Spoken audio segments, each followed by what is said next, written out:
Thank you, Mariana. I hope I've got this working all right. No, it's not. Oh, is it? No.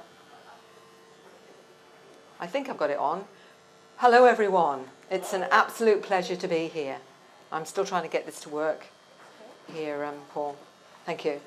I've got a lot to show you, so I hope you're all geared up and you've had the caffeine hit or whatever it is you need. Oh, it's working, okay. Thank you, Gordon. That's perfect. Thank you, Paul. So, for those of you, has anyone not seen any of my presentations at all? Right, for the ones that have not been exposed to my material, I'm going to start off gently, and I'm gradually going to lead you down the rabbit hole. So for any of you that don't want to go down the rabbit hole, you're quite welcome to leave now, because I'm taking no responsibility for what may change in the way that you look at your world. So to begin with, I'm going to start off with this title, and you're going to see why I use this title. So we're looking at disclosure from the ground up. And the important thing with all of this is that, as you can see there, the late Dr. Mitchell, Dr. Edgar Mitchell, who was, for everyone you know, he was the 6th man to walk on the moon. One of the things that he's saying is that a lot of his friends have seen the UFOs, and Gordon Cooper himself says the aliens are here. Very, very important in terms of a disclosure, even though as yet it doesn't seem the press are that interested. And I'm going to have to come out here because I'm finding my reading is better doing this. Am I going to be okay to stand here? I'm in touch with NASA personnel who assure me there are plenty of evidence to indicate there are unidentified flying objects under apparent intelligent control. These unexplained sightings include flashing coloured lights, strange extraterrestrial archaeological features on the moon, and I wonder how many people are aware of that. That these, again, I'm going to get this right. Here actually is a figure. I don't know if you can see it very well. Lots of anomalies on the moon. For any of you that are interested, go and have a look at a documentary called Moon Rising is one of them, where you can see these anomalies. But that's not just the moon. This is in fact on Mars as well. So there's a lot coming out at the moment, which is really fascinating. Okay. Here you go. These were all taken by one gentleman here. All the different craft that he's seen. So we do have a variety of craft. And that's really interesting in terms of what's going on with people and their sightings. And there's another important thing here that, you know, is part of this disclosure, as you're seeing here. Now, this is Ben Rich, the former director of Lockheed Skunk Works. We now have the capability to travel to the stars, but it will not be by chemical propulsion. And so he was asked, because that's the one thing that some astrophysicists will say, oh, you know, it's too far away. There's no way these beings can possibly come to this planet. And he's saying, how is it that the UFOs are functioned? It's how ESP works. All points in time and space are connected. That's how it works. So we're talking about psi. We're talking about the fact that there is so much more in physics that we don't understand. I'm going to show you a little bit of a video of a gentleman who has taken lots of different types of anomalies. This one is him taking one of a craft, just for those of you that might still like to see what the nuts and bolts like to show us. Let's go.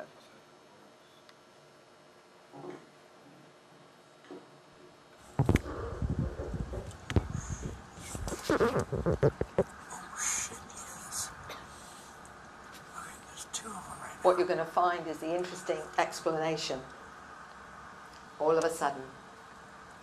So this is what's seen every 6 minutes around the globe. Somebody's taking pictures of UFOs. That's the latest stats. And those are the only ones we know about. But what's fascinating, again, is no matter how many times you take them, there are things that happen when you're watching them that you're not always aware of. And this is what you're going to see here, if I can just get the right part of the clip. It should come up any time now. Oh, fuck. You can understand, can't you? Holy shit. shit.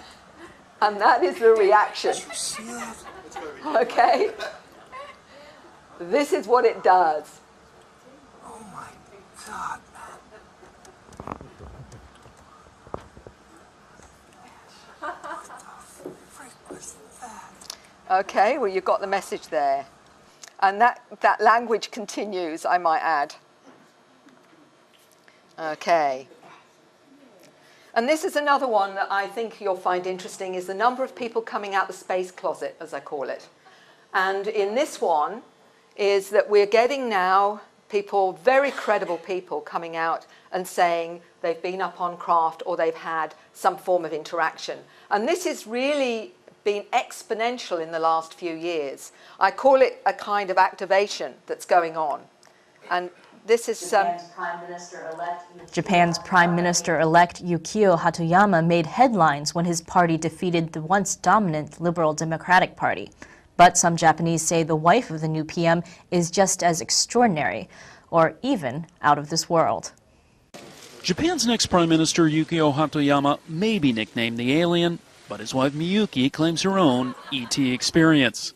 Hatoyama embraces his moniker, given for his prominent eyes, while Miyuki, in a book last year, said she was abducted while asleep 20 years ago, riding on a triangular UFO to Venus. Describing the nearby planet as beautiful and green, the 66-year-old former actress gave the extraterrestrial lowdown in the book, Very Strange Things I've Encountered. Yukio, who will likely become premier September 16th, met his wife while studying in the U.S., where Miyuki spent close to 10 years. On Earth. But the future First Lady of Japan, who campaigned for her husband's Democratic Party in Sunday's landslide election victory, says the sunset that day meant a win. So this is what's coming out now. It's actually coming out that people are admitting to their experiences. Now this is really where it gets interesting as far as I'm concerned. Here we have someone who some of you may be aware of. I've written about in both my books, Awakening and The New Human. And she had this dream where she was told just intense feeling before sleep, and the process where she had little control was beyond her understanding. Contrary to everything she'd been taught, she said that it said the human race had been created by extraterrestrials, and it contained information about genetic manipulation of humans, ET-DNA, to create another species. Now this was over 20 years ago when Tracy Taylor told me this, and since then we've got so much more evidence that this is going on. And for those of you that are new to my material, I'm leading you up to something far more interesting and profound than knowing that we have to accept that with 3D nuts and bolts ufology, which has focused on the craft, witness testimony, ground traces and all, has been very, very important, but it's only part of the picture. What we're seeing here with that is witness testimony, whistleblower evidence, archaeological and anthropological evidence of visits by extraterrestrial species throughout millennia. And you were shown today some new evidence that's come up at the Nazca Lines. These beings, and the other one I'm going to describe to you that was found as well, were found underground.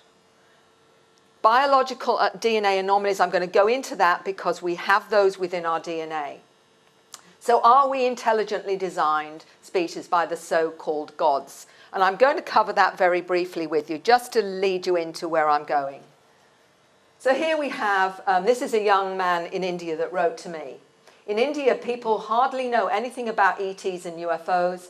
The consciousness here is very narrow. They think that God is Krishna or Shiva, when as a starseed, I know they're extraterrestrial. So his problem is with his culture, where he says they're worshipping extraterrestrials as gods, but he knows in his heart that that's not the case. And this is the problem. Here we've got an experiencer drawing this elephant, she calls, from the Pleiades. And what have we got over in India? Lord Ganesha. Krishna. There we have Krishna, and what's an interesting cloud, as you can see above Krishna's head, which looks suspiciously like a triangular kind of UFO. This is a blue being that a 9-year-old in Northern Europe sees, that she calls it Emenoke, who is one of her guides and teachers. So this is where we've got to really start examining the way that we interpret things. And globally, the other one is the mantid beings. The mantid of the ancient gods is seen by many people globally.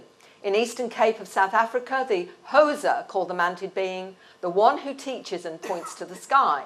The Bushman legends of the mantis was the god who came down from heavens to share knowledge with mankind.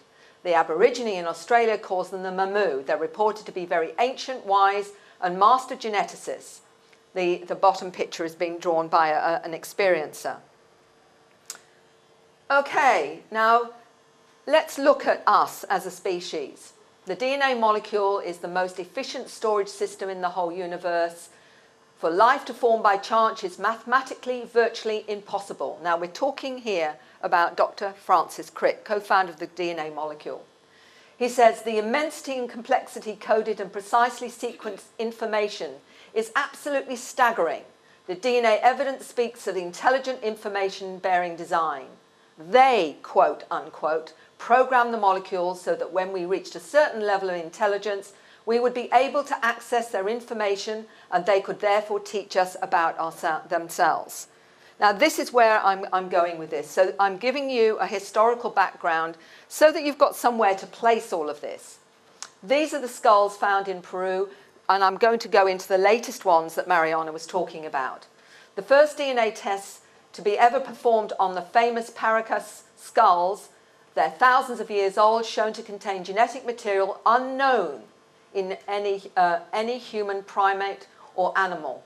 A new human-like creature unlike anything has ever been discovered before, and the scientific evidence that the Nephilim actually lived amongst us. So let's go into that a little bit more.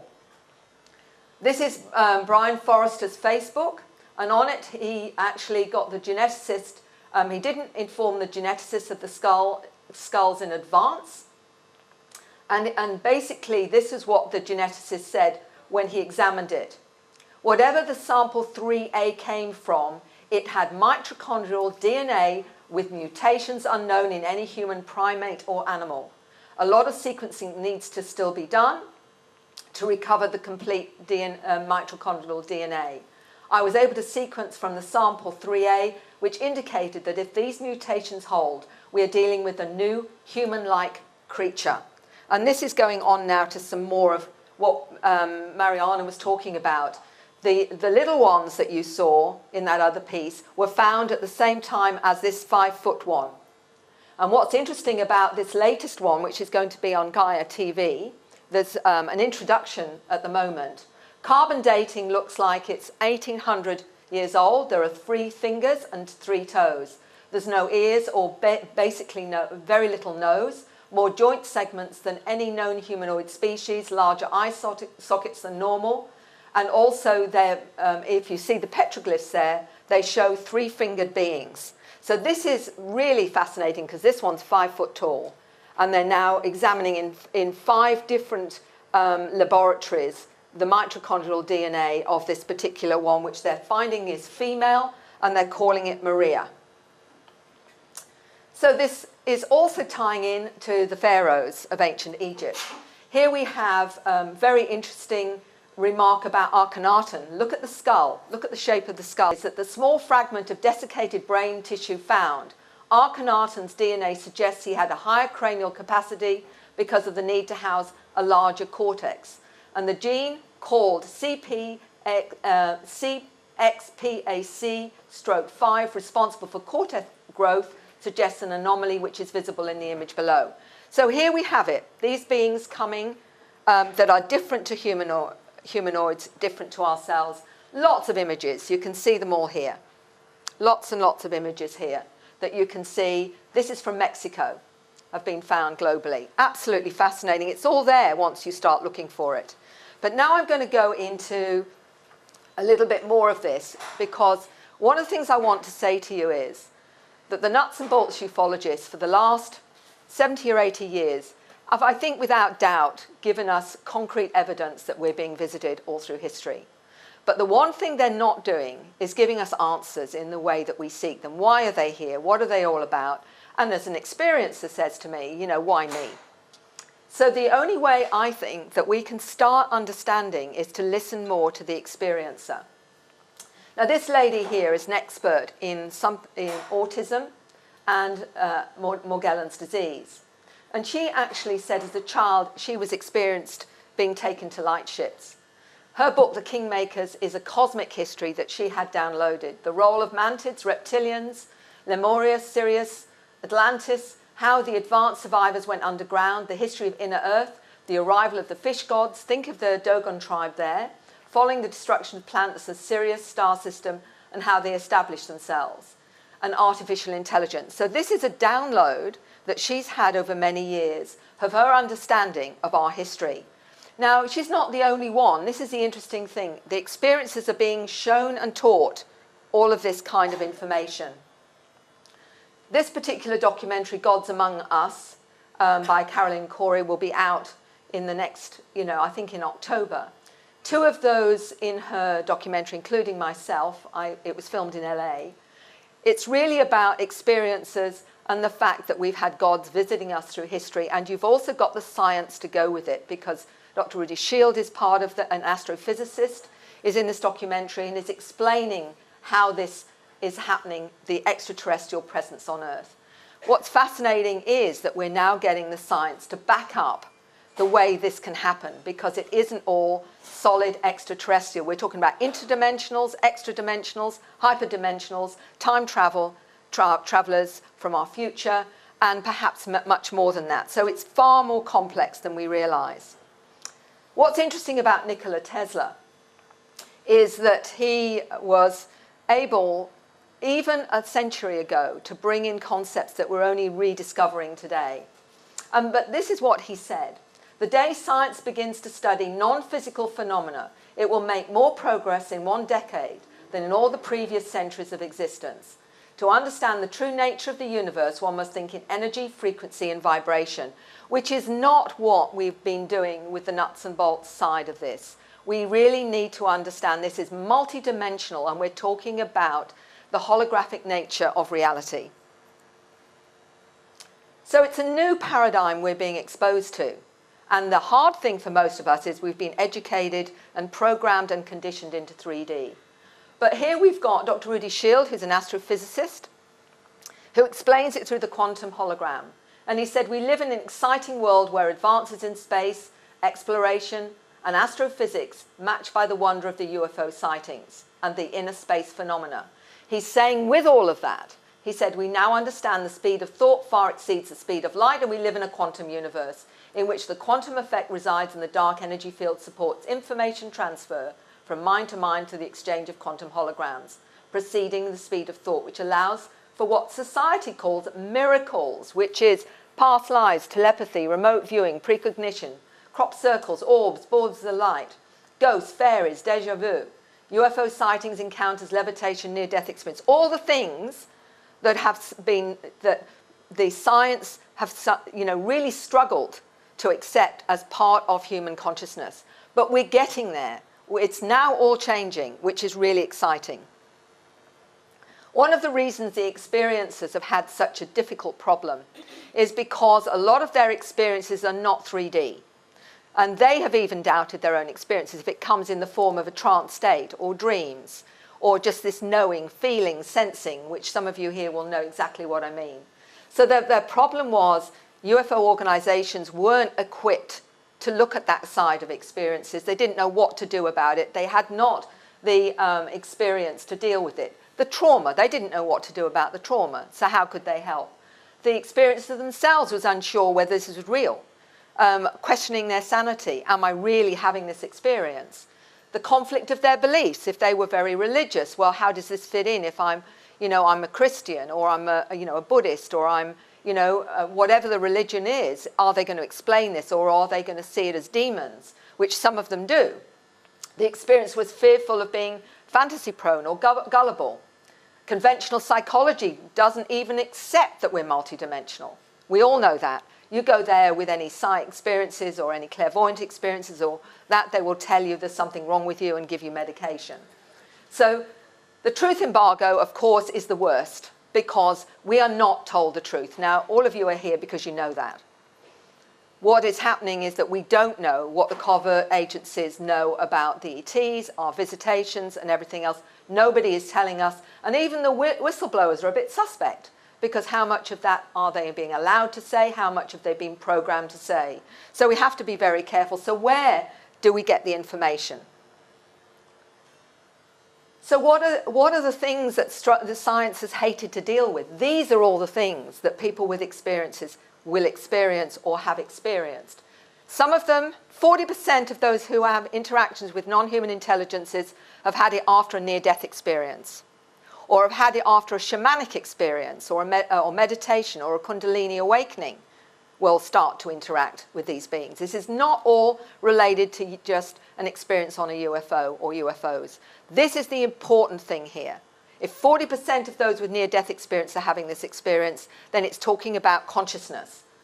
The other things that will happen from this, time distortions, missing or expanded time, altered or enhanced sense afterwards, after the experience, heightened multidimensional senses, telepathy, clairvoyance, past life recall, telekinesis. These are the abilities, telepathic abilities, transformative changes, and also the strange manifestation of scripts, languages, and artwork. These are all part of evidence that this is real. And the other parts of the quantum hologram are experiences on spacecraft. People are shown how to pilot the craft. They're shown planets familiar to them, shown advanced technologies and how to use them, shown previous planet of origin, past lives, consciousness, soul, spirit moved into another being or a non-human container to perform procedures aboard the spacecraft.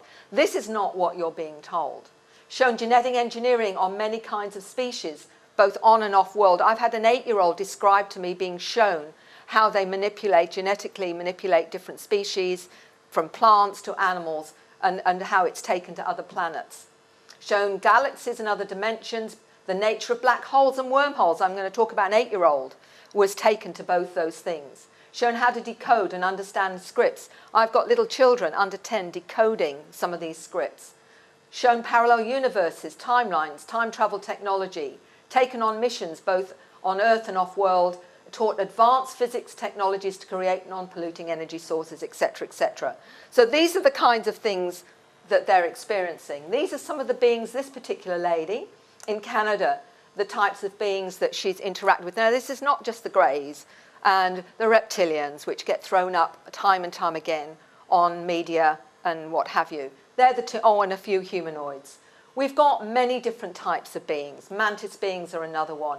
There are maybe more than 165 species of grey, by the way, than we're talking about here.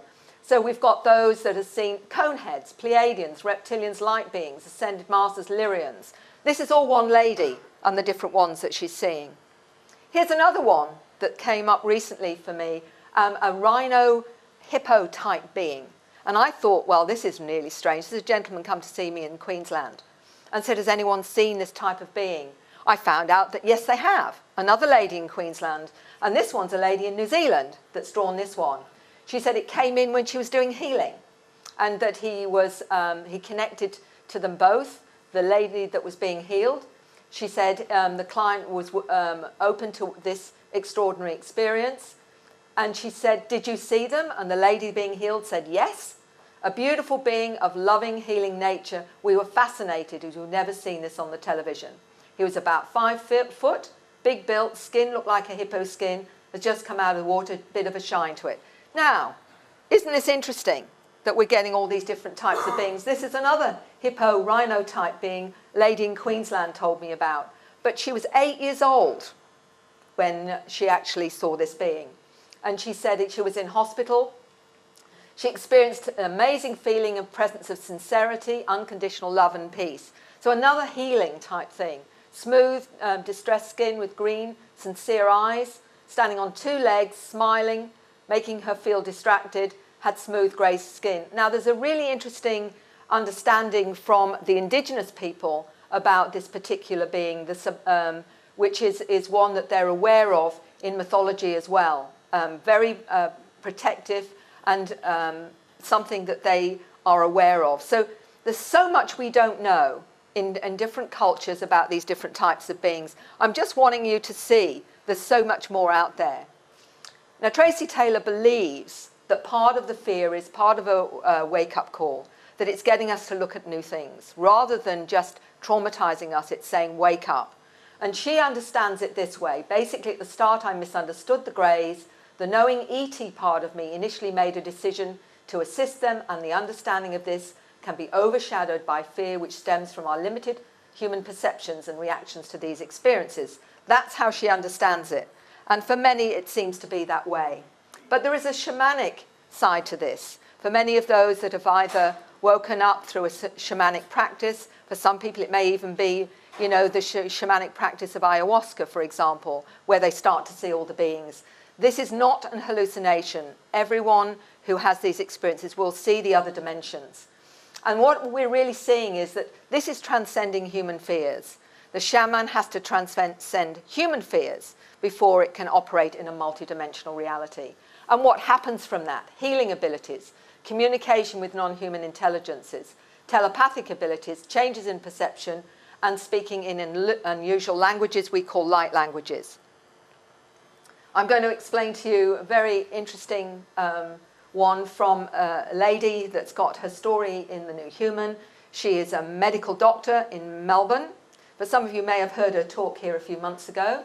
When someone says to me, I hear you've gone spiritual, she says, actually, it's a reality. It's a quantum reality. It's science. We're talking science. Now, this is an MD that had an activation in India and came back forever changed and now works with altering the DNA. I feel intuitively we're changing from carbon-based, crystalline, because DNA is changed by frequency. I believe the new children are already activated, and these are the new children I'm going to be talking about in a minute.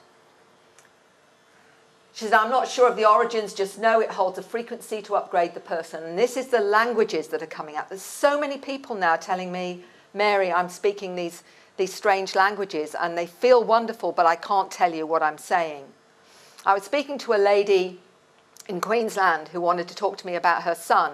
And she said, when he was even little, he was speaking in this strange language with signs. And she said, I found myself answering him, but I don't know how I knew how to do it.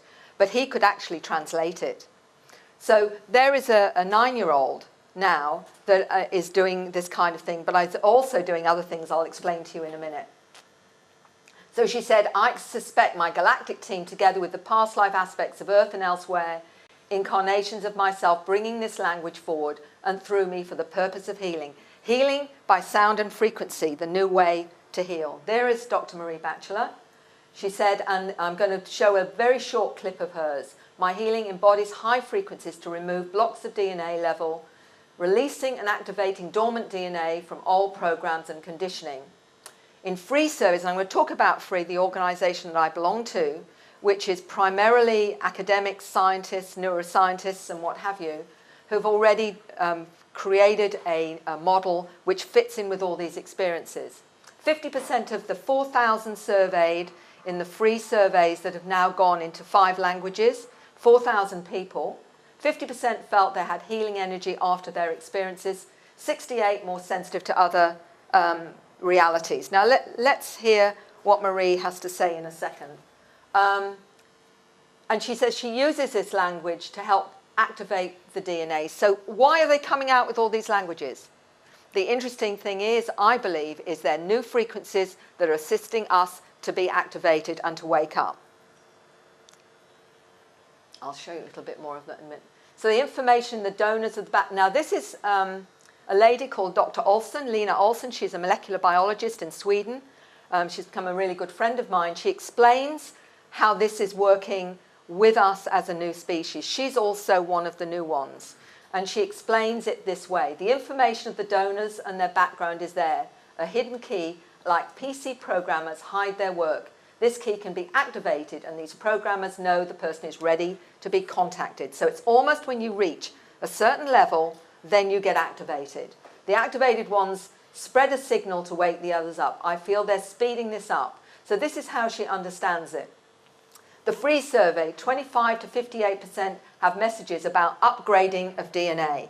So what is this showing us? Let's look at this. not just UFOs, out-of-body experiences. I've got a chapter on a gentleman that spends most of his time out of body, and he sees reality that he's actually seeing the future before he experiences it himself. He recalls his past lives and also had a conscious birth. Since his birth, he's been in contact with certain non-human intelligences, believes they sent him to Earth with a mission. They appear to him like plasma with different geometrical shapes and appear to be full of light. They appear like moving, shimmering, bright colours of geometry similar to plasma, spiderweb substance, also like bubbles or amorphous shapes without contour, vibrating in sacred geometric shapes. The being Michael communicates with the most is magenta purple with shades of red and yellow in its centre. He communicates with the being of white with shades of silver and grey. And he is another one now that is able to remember what he's doing out of body, as a lot of these children are. So the star kids, new human, Homo noeticus. The new children are born without programs and will bring about a global awakening. What is the evidence? What is the evidence? She's saying there's a race of beings on the planet increasing in number, though visually, physically indistinguishable to humans. They are the bringers of light. They're here to guide the awakening of terrestrial consciousness. She said this 20 years ago. Dr. Roger Leir, some of you may know, took out implants. He was a pioneer of taking out implants that people had after experiences or after abductions, as he called it then. One of the other things people don't know about Dr. Leir was he was aware that there was something happening with us as a species.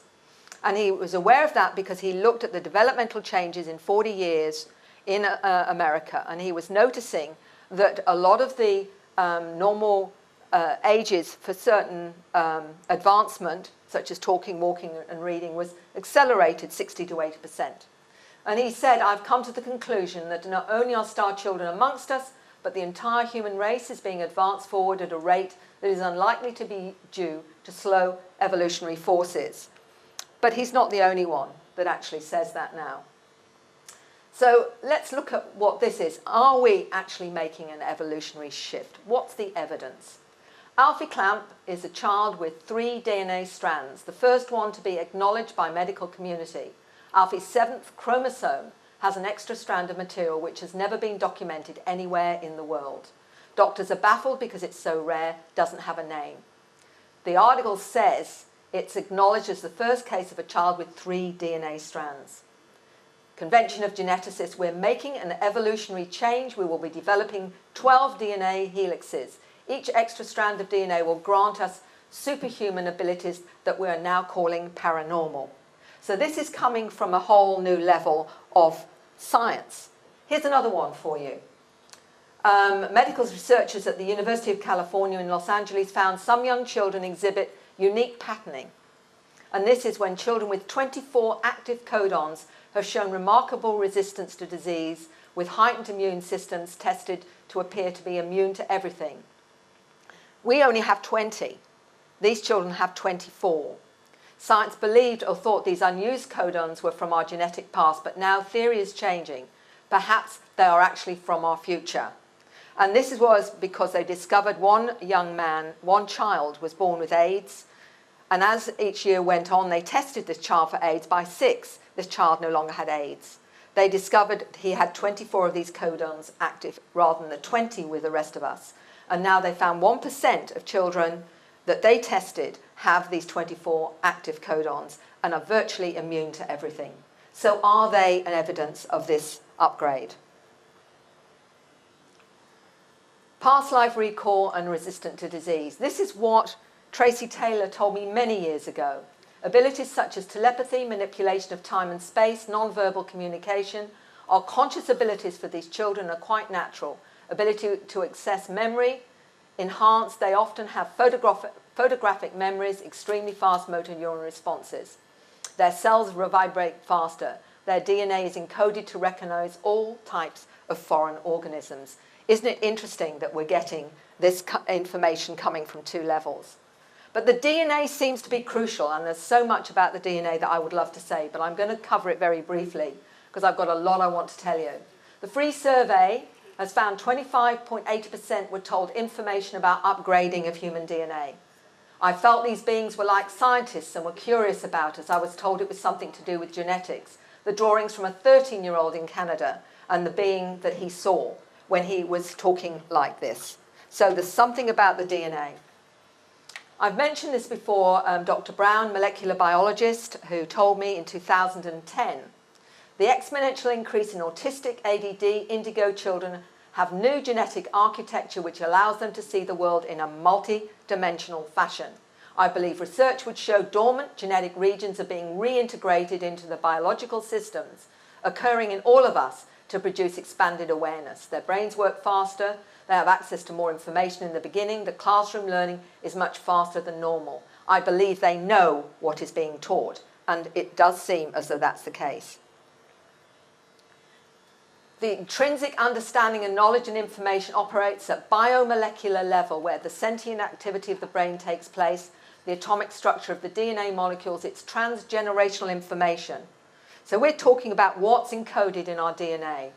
I believe they're accessing the akashic record of sorts within the DNA molecule. As the efficiency of our DNA increases, more of this information will be made available. The modification of the DNA is more likely remodeling of the genome to make dormant regions accessible. So this is what's happening.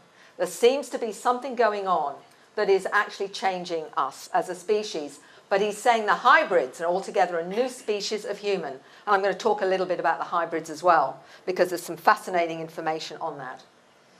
So ADHD, let's look at that one for a start. This gentleman Neil Gold is a wonderful researcher in Hong Kong who I went and saw some years ago now. And he wrote a book, Close Encounters of the ADHD Kind. And he didn't find out he was ADHD till he was in his 50s. What he said about the universe and how he saw reality differently. And as you can see, he's retranslated ADHD as always dialed into higher dimensions. My book is about what happened in my extra-dimensional world where I met the beings of light. Being symptomatic of ADHD, I am not limited to the square template of the universe. I am wired to the multidimensional universe. My internet browser can browse into chaos, be it on Earth or the multiverse. I can perceive hidden layers of order and make sense of it all. Most folks without a supercharged browser cannot do this. They are focused towards convention and this reality. That is the difference. And we are seeing these kids as something wrong with them, dysfunctional. We need to dumb them down. So what do? We medicate them and we slow them up. We're not realizing that these may be our future because we don't understand. And so why do I say that? Well, apart from Dr. William Brown, this is what Dr. Olsen in Sweden talks about. She's a molecular biologist. She's also an experiencer. She calls all of them letter people because she reckons and believes that she's one of them because she's an experiencer. I do not believe these are broken genes, but offering a new, multidimensional skills to prevent limiting reprogramming of a third-dimensional reality. So all these conditions are harder to program. Anyone that knows any Asperger's or any of those dyslexic or any of those with ADHD know how hard it is to get them to sit down and take in information in a 3D format. Well, I believe there's no accident to that because a lot of those with these so-called dysfunctions are being born to experiences with these that are having contact. So you're saying to yourself, as I did, if we are looking at an upgrade through every generation, why is it then that so many experiencers are having children with these so-called dysfunctions? There's got to be a reason. What is that reason? And one of them seems to be so they can't be programmed into a limited and limiting third-dimensional reality, which is not our reality, is only part of our reality, because we're multidimensional, I believe, in nature. So that's my point with that. There's so much more I'd like to say, but let's look at it this way. Dr. Olsen talks about it this way. The genes are genes with all the characteristics of genes, but on another level, they contain information of their origin and the tools to transform into a higher form of species. She said, the information from the donors, now who are the donors? That's the big question, and I think you might have some idea. A hidden key, like a PC programmer, hides their work. This key can be activated, and thus they know which ones are ripe and ready to be contacted. The ones that are activated are started in order to spread the signal to wake others. They, who are they, are speeding this up, the combination of high and strong soul energy in DNA. It's not the genes in the DNA also, but the 3D formation of the DNA.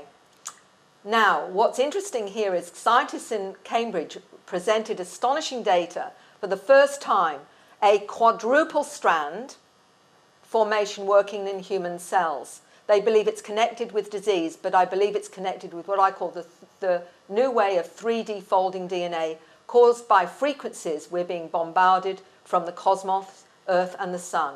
The new just means the genes have been dormant and further away are closer and activating, giving the bearer, the person as well as animals, extra abilities.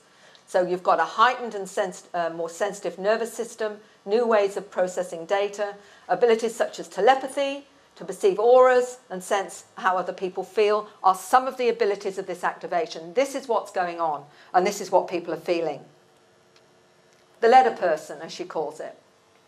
Scientific tests show the above normal sensitivity, and she's done the test because she's a scientist, and she's found such things as hearing extra sound frequencies, both above and below normal range, aware of minute differences in shades of colour than normal range, taste and smell are enhanced, sensitive to frequencies, can feel overwhelmed at times by sensory overload, sensitivity to radioactive radiation, energy fields, energies beaming down from angry people, as well as love and happiness.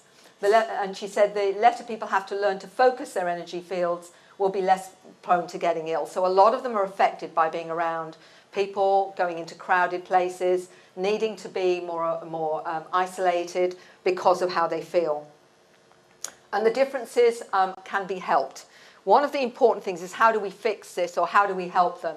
And she said that what you can do to help the levels of acetylcholine and dopamine in the brain of these letter people is in terms of vitamin B family is one of the things that you can use, and MSN as well. And this is all in detail will make changes and balance some of these children out. I've got a lot more information on how to help them in the New Human, but I'm only giving you a very brief taster because I've got so much to tell you. This is this lady who, they're both world-renowned experts on autism. And it's only recently she's come out of the space closet and said the reason she's become an expert in autism is because of the downloads from the mantids that told her how to deal with autistic children. She's a psychologist and an expert. She's got a Bachelor of Science degree, doctorate in psychology, 2 master's degrees in psychology, and a lifelong experience of extraterrestrial intelligences. She said one type of autism is Asperger's. They have a high IQ, artistic, musical, and mathematical genius. Our work with autism is not accidental, she said. We believe autism is a marker for something extraordinary happening in the human species, a consciousness shift, the emergence of children with extraordinary gifts. We believe there's a pigment intolerance in some of them, and all of this is, if that's removed in their diet, many of their behaviours abate, and a hidden person emerges. The miracle is the genius is the rule rather than the exception. This is the true we have a population of millions of geniuses hiding behind the veil of autism letter. And this is what she was saying just a year ago. And so what's the evidence? And this is where it really gets fascinating. One of the things that when you start to listen to how an autistic person describes their experience, it gives you a clue of all of this. This young lady, Carly, she was asked, I bang my head, because if I don't, it feels like my body is going to explode. And the reason for that is, she said, why do they rock and flap their hands? And she said, it's a way for us to drown out all sensory input that overloads us at once. We create output to block input. We take many sounds and conversation all at once. I take it over, and this is where it was fascinating, because she was asked why she doesn't look people in the eye. And she said, I take in over 1,000 pictures of someone's face as I look at them. That's why we have a hard time looking at people. So what is going on? That they've got this extraordinary amount of input that we don't take in because we're looking at the reality through this little tiny lens, but they're getting the whole multi-dimensional sensory input. Autism has not yet been investigated for psi abilities, although they are very psi-like. Telepathy has been the most reported, and telepathy in autistic children seems to be more and more common. The data suggest an alternate, latent, or default mechanism. This is Dr. Hennessy Powell of these non-verbal children. She's talking about their psi abilities. So it's starting to be recognised as part of this. Telepathic are they new programs?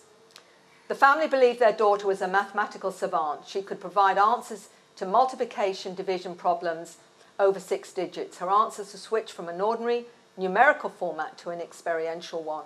The therapist asked her how she knew the answers to these things. She said, I see the numerators and denominators in your head. So she is doing it telepathically. She's getting her information.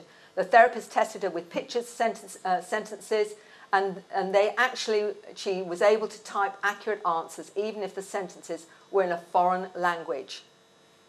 So what we're seeing here suggests severely autistic children who exhibit ESP may in fact be receiving a pure signal and be 100% accurate on the given targets is actually staggering. So this is something we're missing because they don't operate the way we do. Nikola Tesla's a very interesting gentleman. And I'm saying that because he was autistic. He experienced visions which provided him with solutions. He had 800 patents. Tesla was not only autistic, he was vegetarian. Stated that he came from somewhere else. I've always been ahead of my time, and I do wonder whether he was one of the forerunners of the new ones. Look at the brain of an Asperger's against the ordinary brain, as you see up the top there. I was speaking to an Asperger's, they call themselves Aspies, and this is what he told me about his, not only his experiences. He said to me in an email, your work of late has totally astounded me. I have the same sensitivities you explain in your talks. I would like to talk to you more and help others who understand our kind. I'm constantly researching anything and everything. My mind is like a sponge and I crave information. I'm left-handed, I can read text upside down, even backwards easily. I get a compulsion to speak in a tongue which I am not familiar with but comes naturally. I've always felt different to others since far back as I can remember. My eyes change colour at 5 years old, and that's an interesting one, how some people are finding their eye colour changing. Heal faster than most people. Precognitive, had 3 near-death experiences. Drawing, and he says when he draws, and this is his art, as you see down on the right here, he said, when I draw, time dissolves. He goes into some kind of trance. He sensed presences, hears more sounds, sees a greater spectrum of colour, and connects and communicates with animals, he said as well. Or he seems to understand them, he said. So what is this telling us about all these children, these exponential increase in all these so-called dysfunctions? Let's look at the hybrid, and this is from when he was 16, he's now about 18, and he's in the Gods Among Us documentary. So I said, so you're saying that the new human and the hybrids are really the same? Yes, they're the same, but the hybrids are expressing their consciousness through their DNA, as is the new human. The hybrids are part of the new human archetype we're evolving into. The labels don't matter, the humans are evolving. Our DNA is advancing and we're expressing that in any way possible, and it's contained in our DNA. There is a scalar imprinted memories of all the other beings in our DNA which has passed through, and because we contain that information, we can express it in a new human template. We can express it in hybrid forms, such as saying we're indigo, crystal. That's the energy we're expressing or perceiving through their reality lens and what we are emitting.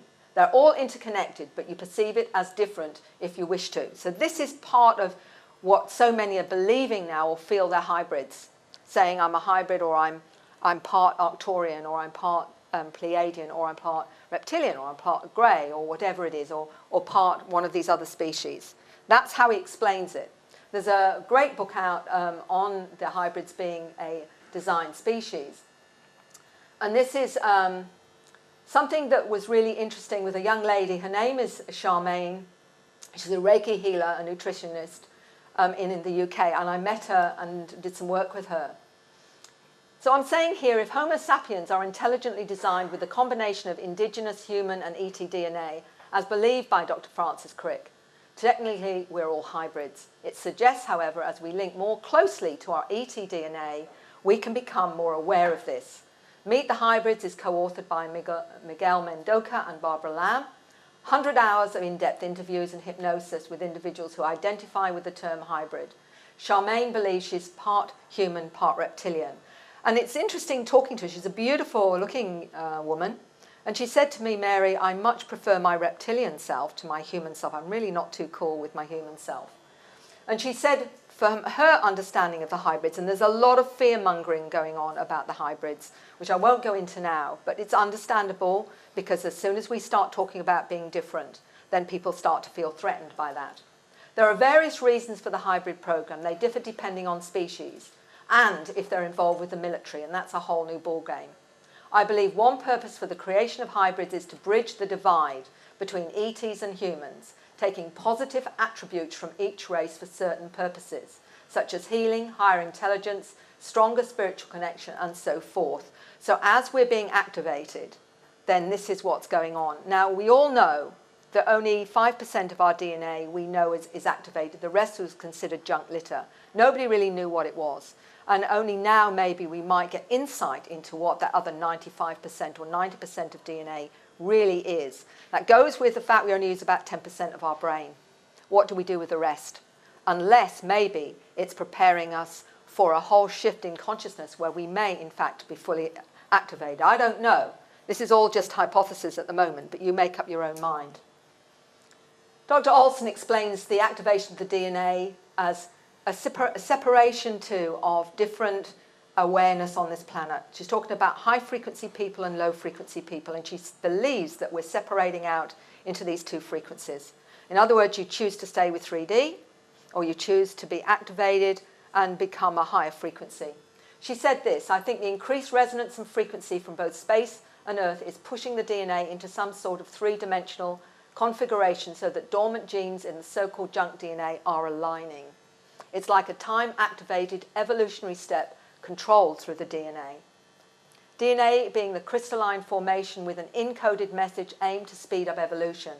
However, the biocontainer is one of three parts influenced by the two, mind and soul. The soul is an energy container which moves from body to body, between lives, dimensions and worlds with frequencies that have a huge impact on DNA. The soul provides the life force and the data bank, and this main control sends frequencies, signals, programmed photons, electrons, gamma rays to help you carry on your mission and evolve. Not everyone will choose to upgrade, so there will be high frequency people and low frequency people. And if we look at the world, it does seem as though we're polarizing into this whole thing of the 3D and the multidimensional, and it seems to be happening right in front of us if we look. I think she makes a lot of sense. 12 new groups of human. This is an interesting one. Dr. Olson, it's my information which was downloaded is correct. There will be 12 different main groups of new DNA people. It corresponds to the 12 different main groups of ET alien DNA donors, so 9 more to go. I do wonder what their different features will be and if they will be allowed to go public. There, our DNA is activated mainly by remote control and frequencies. It's like putting a virus software in the computer program. When they are using their DNA, as long as they are alive, they will give off energy patterns that spread to their surroundings, almost like the flu or GMO genes, which can contaminate via the frequency patterns. So anyone who's activated is activating others around them. This is how it seems to be working. Past life connections to extraterrestrials. My contact with non-human cosmic race of beings occurred before I was born. These beings were my family before I came to the Earth domain, and close relationship with them was continued after my birth. The children being born now, particularly that I write about, are telling me they remember where they came from. They have conscious memory of other planets that they say are their origins, and as one 10-year-old told me, he came through a portal in the sun in another dimension. So first of all, though, the ET communications. Now, we've all expected it to be with the ET standing in front of us and having a communication with us, and sometimes that does happen. There are a lot of humanoids walking on this planet that are speaking our languages. Whether you want to believe that or not, this is the information that's coming out. But what seems to be happening is a lot of the communication is telepathic, because that seems to be where we're all going. Because as we get activated multidimensionally, we are able to do this. It'll be part of what we're doing. But information is then given in concepts like symbols, like these light languages and packets or downloads. And Tracy's saying here, it should be borne in mind the nature of extraterrestrial communications. In a majority of instances, they communicate with humans by telepathic transfer of mental images and concepts rather than words and speech, which is inaccurate. Our linear way of speaking is not saying the whole picture.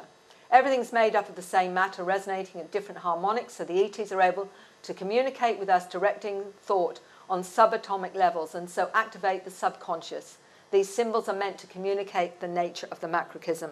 So this is how we're getting the information, through symbols. This symbol is one drawn by a young man in New Zealand called Antonio, who believes he's an Arcturian ambassador.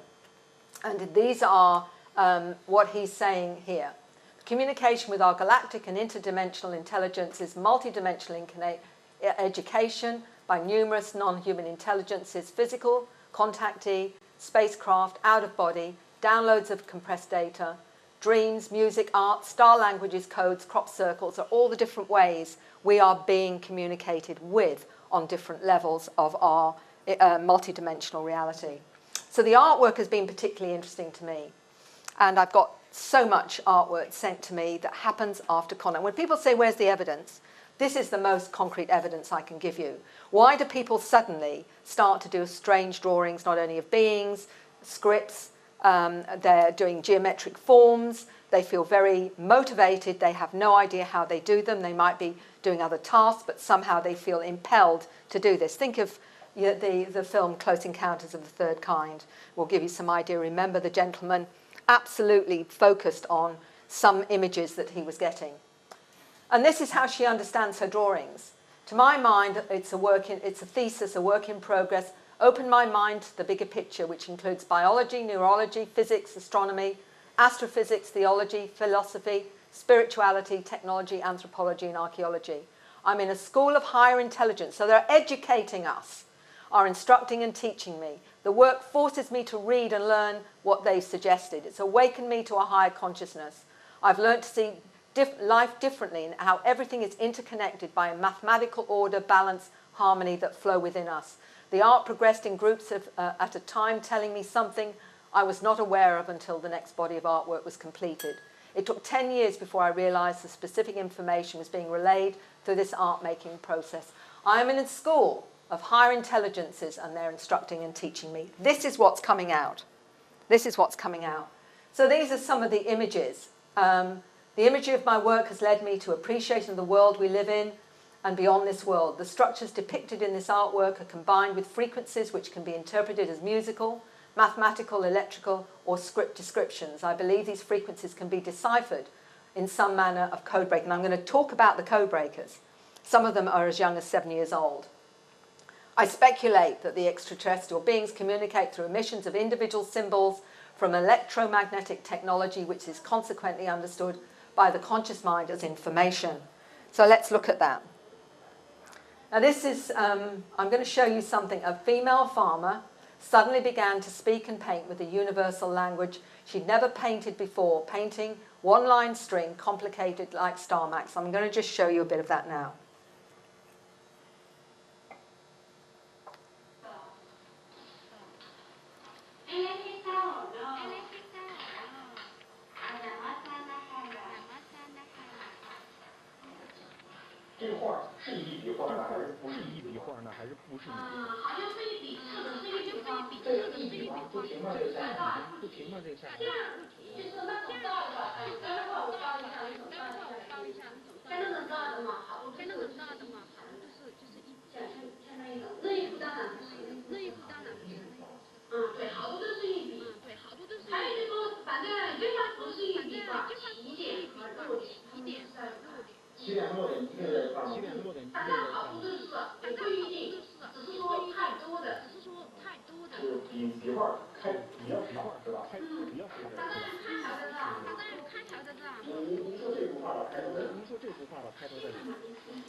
So this comes out of the blue.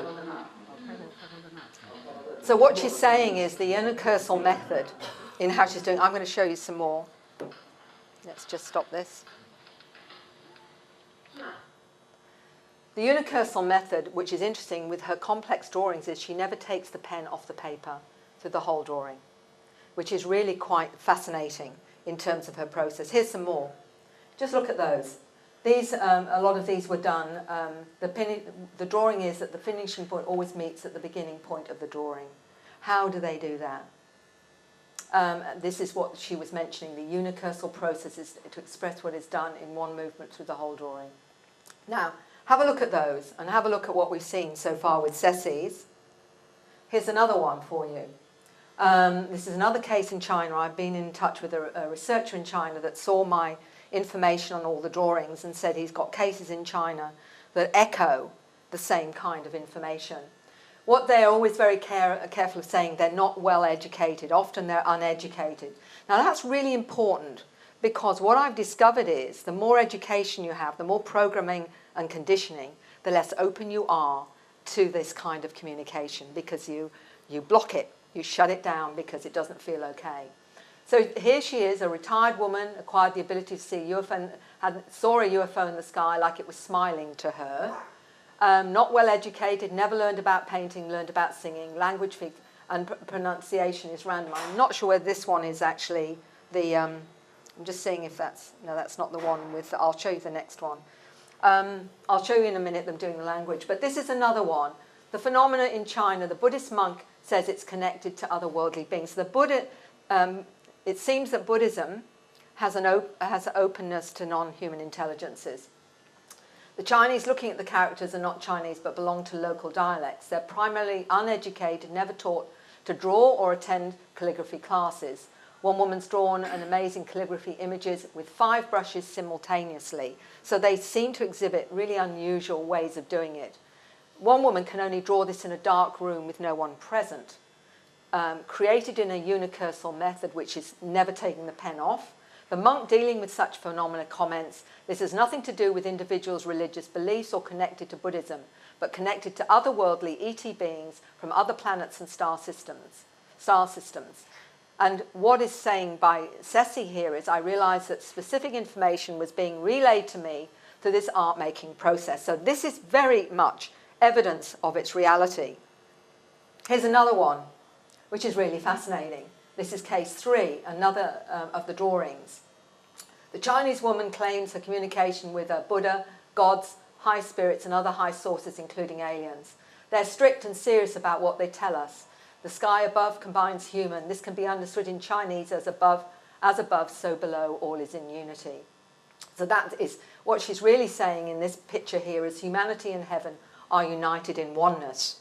So this is, for me, it was fascinating to get some of the Chinese cases really very similar to what I was finding. Connection to the gods via music, scripts. It's not Chinese. So all of that you're seeing up there is not Chinese. Okay? She plays the piano. I'm going to let you see this in a minute. She feels connected with Krishna and is told things about the same gods. She always gets a number of codes by the source of the information is some kind of life code of a person near the piano. The source of the information claims it's Krishna, who loves her and her human children on earth. So again, she's interpreting it as the god rather than the gods with a little g. In Buddhism, Buddha talked about how one god religions came to earth. He said when a person's past life is in some paradise world as a higher spiritual alien, then he practices or somehow steps into the state of first Zen and recalls his past life in the world and begins to talk about God, creator, paradise. So this is some of the understanding that they get from the experience. Now here's another one. Actually, that's the same slide. Sorry, I've not removed this one. This one's by a 12-year-old child in China. Now look at those images. And I'm going to show you some from, this one here is from a gentleman in Canada. The Chinese artist is like me, this gentleman in Canada wrote to me. The young artist is indeed my breed, although I can adapt different structures to channel the same energy, meaning it can come out different forms of art. I can paint the same. I can musically manifest the same force or use bodily movements to do the same. Some of this work is like sigils, which can be infused in intention and form. Sigil is a magical symbol derived from the first letter of a word or something combined with the other first letters to form a symbol. Then you focus your mind on the symbol. It changes the intent of your sentence and words. It's essentially a bridge between conscious mind and superconscious. That's the important bit. It's a link. Once the superconscious fixates on it, then things start to happen. So I found it very interesting because I then asked an Aspie, this gentleman in England, because he does strange drawings as well, what he thought of some of these images that I sent him, because I'm constantly doing that. If I get information from one experience that looks strange or different, if I come across someone else doing a similar thing, I want to know if they have the same understanding.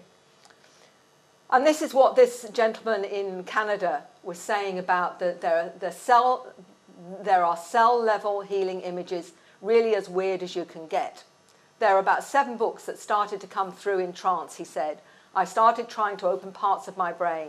I have no idea what the pictures are going to come out, they simply do.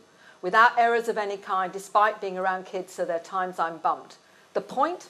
I don't seem to have any conscious knowledge of what I'm drawing. The images are communications that have partly driven my development. So he's talking about this whole thing about where he's even precognitive when he draws events that are going to happen in the future. So it's information coming down in art-making form. I sent some of his images to this Aspie in the UK. But first of all, read what he's saying about these other images here. This is one that started it all. Was going through a transformation, was sitting at the kitchen table, then bang, altered state, and this flying out of onto some loose leaf, the tree of life. Now the Aspie, this Asperger's gentleman in England, I showed him that image and he said, I get the tree of life impression here, but I feel it's deeper than just a tree of life. To me, it's when I allow myself to fall into this, I see more than a tree of life. It seems to be a tree of all, or maybe a conduit for how reality forms. I say this because I don't just see life in that image, I see material coming into form and language. At first it would appear an energy wave from within the quantum substrate of the universe condensing into reality of some sort. So what they're getting is that this triggers perception. And there, when I look again, I see multiple DNA helixes, what appears to be expressed as consciousness via the eyes, part of the energy, waveforms. So here we've got art that actually triggers consciousness, and this is what it's saying here. Here's another one very similar to that. I feel there is an intelligence still present within this. Looks like some form of origin directly connects via wormholes, passages into other universes and dimensions. I still feel there's an intelligence still present here, maybe the origin of the intelligent design. I see interconnectivity between universes, dimensions. I also see a helical vortex-type spin rotation in this field. So this is what a lot of these images have more to them than we realise. The reason I'm showing you this is because I believe this is all evidence that we're being contacted. It is not just through words, it's not just through downloads. But let's look at Nikola Tesla here. To understand the true nature of the universe, one must think of energy, frequency, and vibration. The entire biological system, the brain and Earth itself, work on the same frequency. So we're talking about frequencies as part of the symbology. Now, look at what this is very fascinating here. I'm going to show, I think this is a video, this one. This lady, she dreamt of a person playing some kind of instrument above the cloud. When she woke up, she wanted to play the piano. She'd never played piano before. So let me just show you, I think this is the one with the video. Hopefully it is. Yes, here we go. Look at how she plays the piano.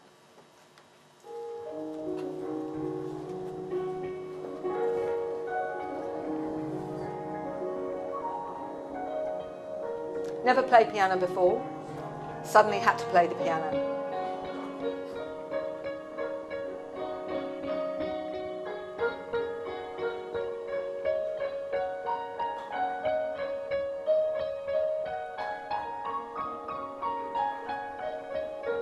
Why? The question is why? Why did she suddenly feel she needed a piano and playing it this way?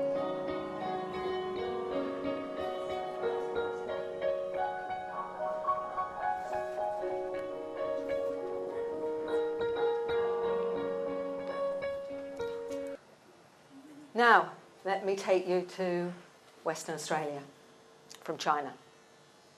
This young lad, he is 11 years old, and he started to have ET interactions. and he was aware that when he played the piano, when he's learning piano, he can get very tired after 3 minutes, but he's aware that one of these beings comes into him when he's playing. With that energy, he knows the name of the song he's going to play, which he tells his mother. And he also gets her to videotape it. And these are the tracks that he will play, he has played. One of them is called Decoding DNA. Okay? At no time did Arthur practice them. He named each one before he played it. It was though he knew what was coming next. And he would... Now this is really interesting because I'm going to play you a little bit of his Decoding DNA in a second. Here we go. I just wanted you to be aware of the process. When I play for 3 minutes, my hands cramp up, but doing it normally. But when with this, I can change the speed and do for 12 minutes and I don't feel any pain at all. So it goes into another process. It's like my hands are doing it by itself. He also knew the titles before he played. He always feels drowsy afterwards, like he's going to pass out. These songs I need to give to people to wake them up, and I'm going to play you Decoding DNA.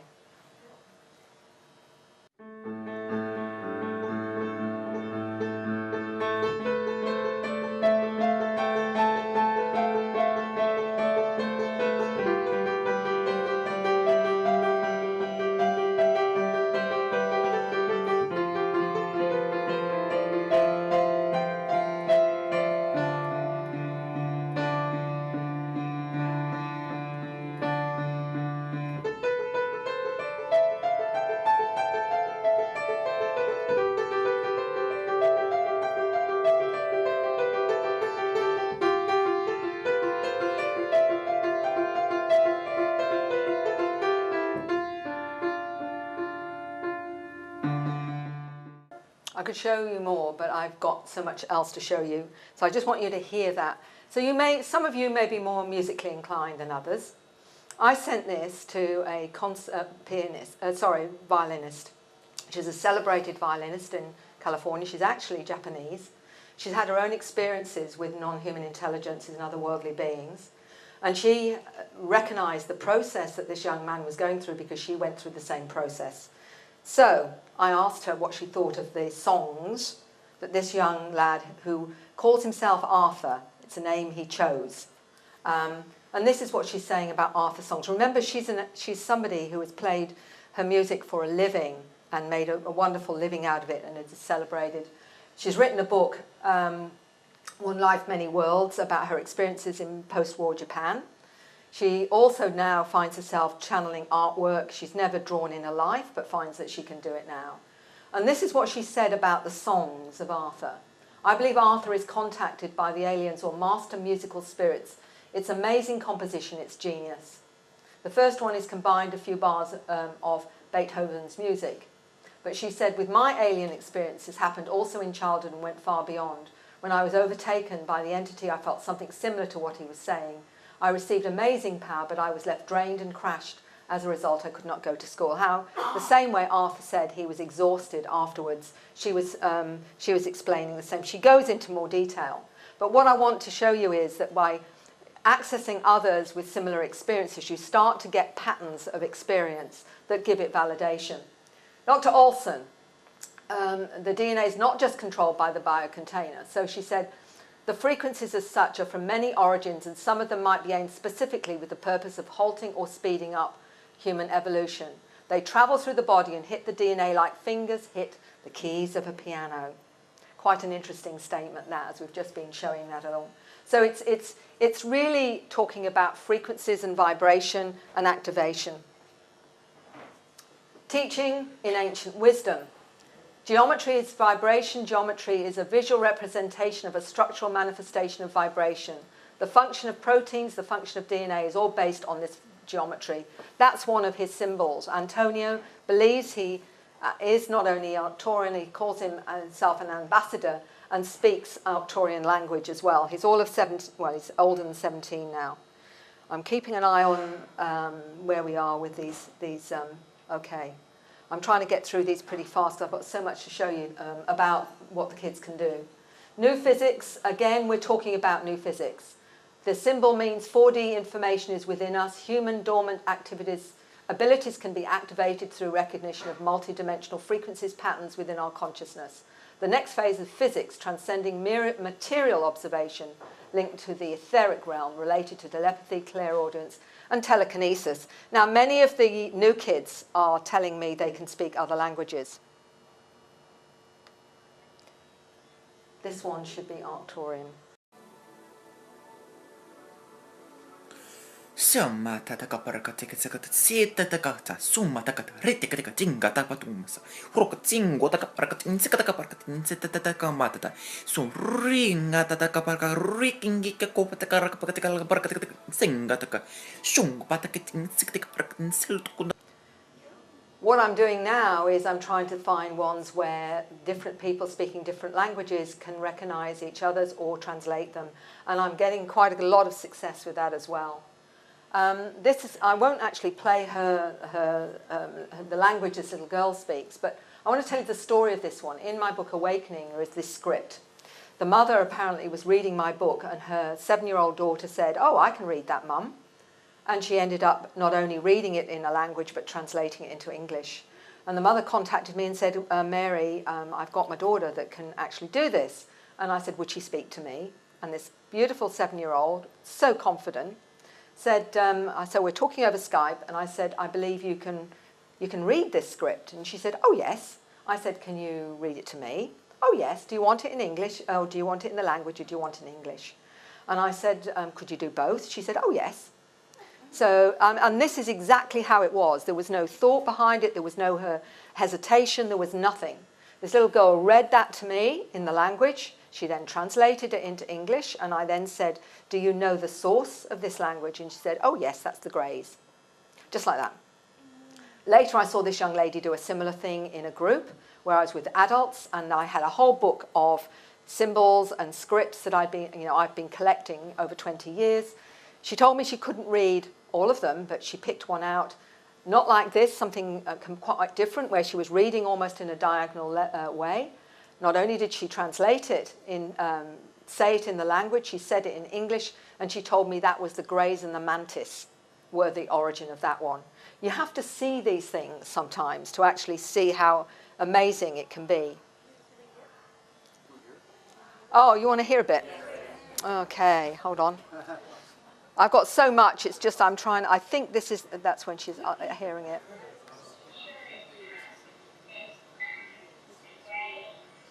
Oh, hold on, that's the one where she's describing it. Hold on. This is the one with the language.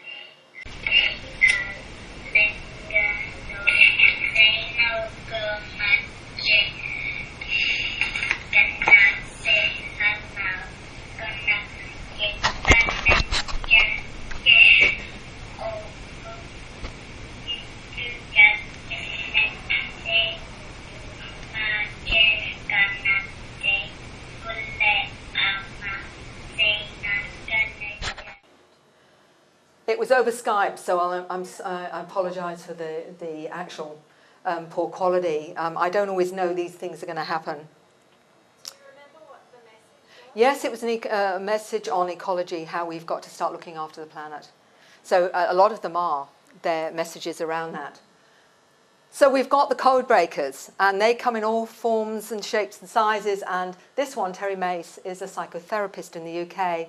I did a presentation on all the different artwork and whatever, and this gentleman was in tears in front of me, and I thought it was because he'd realised that he was an experiencer, and it can be quite profound when people realise they're having experiences.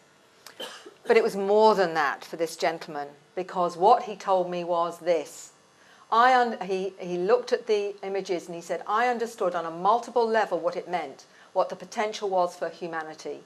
Group consciousness, interpreting codes, ciphers, signs, forms, geometric formula, blueprints, designs, models, encryptions, meta-languages, hieroglyphics, schematics. An internal Rosetta Stone was turned on, an intergalactic process I could understand on a conscious and super-conscious level, something I'd been trained to do." Now, who trained him? Who trained him? I was a code breaker, able to interpret encrypted codes, received, downloaded, I don't know where it comes from, activated by the artwork, I'm able to understand and do something with it. This is Tracy Taylor's art that he was looking at.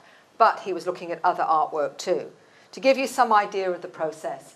But a 7-year-old, now, a 7-year-old? Mother wrote to me from the States. She said, Mary, I loved all the Tracy Taylor's artwork. A lot of people do, just simply because it's so complex and stunning. And she said, I have a 7-year-old and a 4-year-old. And I just said to them, what do you think of these pretty pictures? They both said they're from the aliens, the 4-year-old and the 7-year-old. But the 7-year-old actually scared his mum because he said to her, they contain information about aliens. These pictures contain images of harvesters of energy, machines which harvest the sun's energy. There are different types. The other pictures contain information about the aliens. One is about the 7 who will be coming. There are eagle people and cat lion people. They have ancient messages, but he said more than that. He said this. That's how they, the aliens, will come, and that's where they will land and arrive. It's also a teleportation machine. The Big Pyramid isn't the only one. There are others. They will come at the pyramids and then fly over the ground to the South Pole and then shoot up to the North Pole by way of a teleporter and fly down to the pyramids again. His hand motions indicated the craft would teleport or pass through the centre of the earth from pole to pole. The mother, when you say others, do you mean the other pyramids? The son said, I mean other teleport places on every continent. Places all over the world. So the mother said, so there are other types of teleportation places other than the Big Pyramid, the Pyramid of Khufu. Son, yes, in the side of the hill and other teleport places on every continent, hundreds of them around the world. It's actually a place where the aliens do science there. I stopped asking questions. I think I just needed to digest this. He was starting to scare me again. My son has dyslexia and says he sees the information in his mind. Now, she was really freaked out. And if anyone says to me, well, did the mothers or parents show them stuff or tell them stuff? Most parents are very, very careful of their responsibility and do not front load their kids because they are aware that they don't want to influence them. So is this got any veracity? I'm really keen to find out. Well, this gentleman seems to think it does. Here we've got an astrophysicist, Kip Thorne, and colleagues talking about the possibility of nearly instantaneous movement in space and time travel. They put forward the idea of wormholes and black holes. Kim Thorne claims that there are interdimensional wormhole portals above the Earth near Alaska and Antarctica. Thorne concludes that near to Earth there is an entrance into a wormhole leading to the star Vega. A UFO was reported to leave the Earth from out of the ocean near the coast of Alaska going 7,000 miles per hour up into space. It may have been leaving the Earth to possibly enter a wormhole portal near Alaska, one of 2 portals above the Earth. The North Pole is Alaska and the South Pole is Antarctica, according to the American astrophysicists. So what this child is saying, in essence, is really, really similar to what this gentleman is saying, which is quite fascinating. So, the new human, it's not so simple as foreign DNA. It's a combination of genetically improved bodies and a combination of souls from different places in the universe, incarnating in improved bodies. The souls have different frequencies, vibrations, depending on the evolutionary status that plays a role in activation of the DNA in that particular body. I believe we also have to take into account the collective soul of Homo sapiens, Dr. Lena Olson. What are we looking at? Superior mental and analytical capabilities, direct communication to higher awareness, extreme sensitivity to thought and emotion, enhanced DNA, photographic memories, fast motor neuron responses, manipulation of time and space, non-verbal communication, telepathy. The new human are intimately connected to specific star systems. They feel alien on this planet. They have access to knowledge they have not consciously learned, have conscious connection to past lives and education by their star family. They have difficulty with third-dimensional concepts. They have deep understanding of many complex adult fields of knowledge such as physics, spirituality, the nature of reality, manipulation of time and space, the true origin of the species, and perceive the truth despite deceptions. They're aware of educational programs on this planet that are limited and can be inaccurate. They're aware of manipulation of humans by other humans and the use of mind control and unhealthy frequencies. This is the awareness of these children. And this is what we are just finding out. their percentage of reality, their qualities. They can actually perceive reality to various parts of their body, and I'm going to give a demonstration of that for you. Can communicate and interact with intelligences in many forms, even in physically and out-of-body state. Interspecies communication, ability to access information of past lives, remote viewing, remote influencing, sense of mission, healing abilities, and precognitive. So what else have we got? Many have conscious recall of their extraterrestrial experiences, accept visits with the non-humans, perceive them to be special friends or guides or helpers. Acknowledge a deep connection to their star family perceived as real family. They will state they want to go home, meaning their previous origins, they do not like it here. It is far too dense and very primitive. They can struggle with the density of Earth, have difficulty understanding materialistic society, aggressive human mindset and 3D reality. I wonder how many of you relate to that. They feel human behaviour is limited. They feel different to the family, siblings, and may say they often feel like they've been adopted due to this difference, feel far more connected to the stars and Earth, and may identify themselves as hybrids. So, Zach, 16. I like the term the new human. I think that the title fits very well because we're going into something that is new for us to what we know we are. We are only seen as different because of a preconceived idea of what normal is. When we come with the labels such as crystal child, indigo child, or rainbow child, it's not describing the person but the person's expression of self.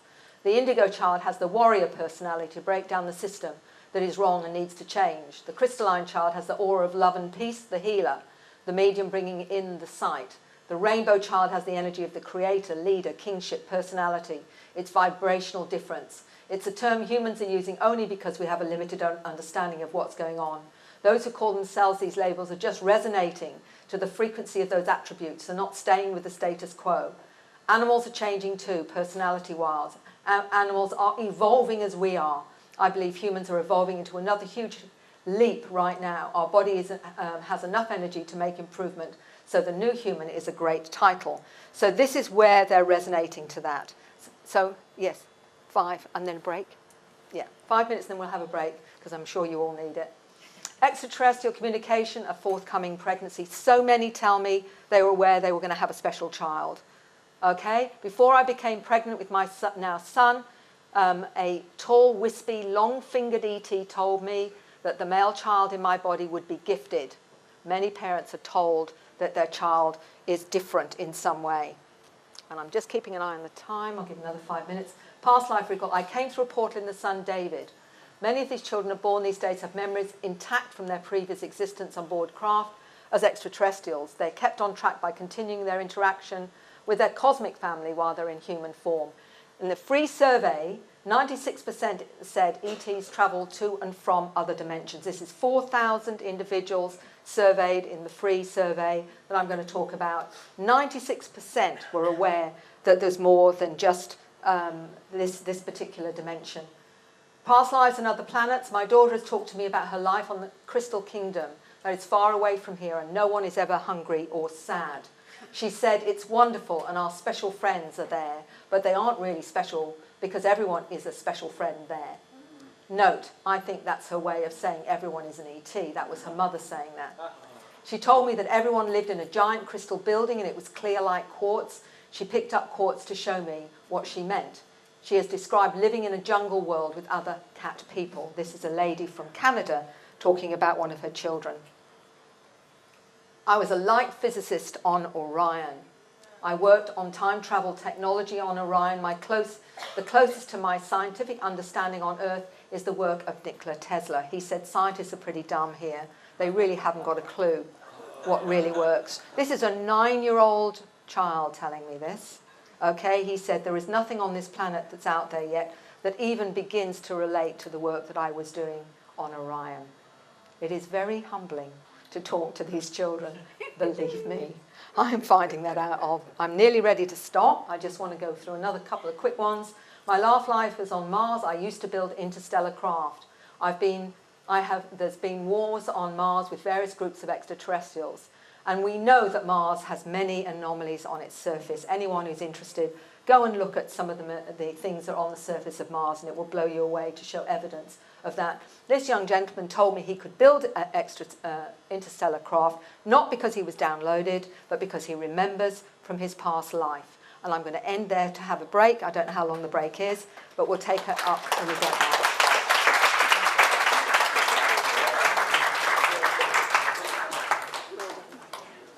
So you've all done pretty well. I haven't seen too many dozing.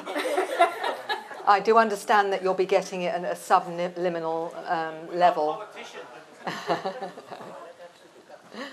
Okay, now this is more of where we're going. Now I've taken you a fair way down the rabbit hole. There is so much, it's so hard to know just how much to show you, or at least link it together, because you're really getting an encapsulation of 20 plus years of research here. And the New Human really is about putting it all together as well, the whole idea of writing that. So there's a lot I haven't touched on that's in there. But looking at the children, the reason I focused on the children more than anything is because they haven't yet been conditioned and programmed out of their awareness. As one 9-year-old told me, that when you go to school, they program you out of your light, that the teachers then just press the keys. And I wonder how many of you understand that. We have to have a new way with these children. I'm going to talk about the new way and how some educators have told me what needs to happen for these children, because they recognize them in the class. They see them energetically, and not just educators, but parents themselves. So this is the kind of thing the parents write to me about. And we've got it here. I come from Andromeda. He's 12 years old with ADHD, surprise, surprise. Past life recall at 5 years old. I come from Andromeda. My mother had blue skin. The language was thought forms with telepathy. Multidimensional abilities, the father said. Peter claims to see through other people's eyes at times. He asked what I was doing at work because he couldn't understand the computer code I was writing at the time. He feels he can read people's minds and it can be scary. Well, I can well understand that one. Reading people's minds, I wouldn't even like to begin. You don't know what you're going to find. This is the kind of new child we're talking about. The connections, reincarnation. We've been on heaps of planets together, Nanny. There's a lovely lady in Queensland. My grandson sweetly buried a Christmas beetle, placing 3 evenly spaced sticks on a little grave, announced this would allow the beetle to leave and travel into space and reincarnate into another animal of its choosing. I asked him how he knew this. He screwed up his face and said that he doesn't know how he knows, he just knows things. On the camera, he later said his angel told him. He said, we have been on heaps of planets together. I commented, I wasn't sure if I liked the one we picked this time. He replied, oh no, Granny, this is a great planet. It's the only one that has mixed species on it. Isn't that interesting? And it's these things that, you know, it's very easy to dismiss unless you're awake and aware to what's going on. We call them my special friends. My son has described the mantis as the big bugs. He thinks they're really funny looking. He also described a lion being that comes to him. He calls this one Baby Lion, is here to keep him safe and is his best friend. My children have a beautiful understanding of their RET friends. They are aware that they're taken aboard craft and have a sense of loving familiarity with the beings that visit them. Now this is another one. This 12-year-old young ADHD lad from the US said to his father, we left something on the moon. I was sent to help. And he was talking about a conscious recall of a time he was on the moon in a previous time in our history where they left some technology on the moon. I can do great things. Something amazing happened before I died. We left something on the moon to help Earth. I was sent to help. So his father, Edward, said, is there a machine located on the moon which worked with consciousness, and was it biological and mechanical? Peter answered, yes. There are many anomalies on the moon. Go and have a look for yourself. And this is another whistleblower that talks about the anomalies on the moon.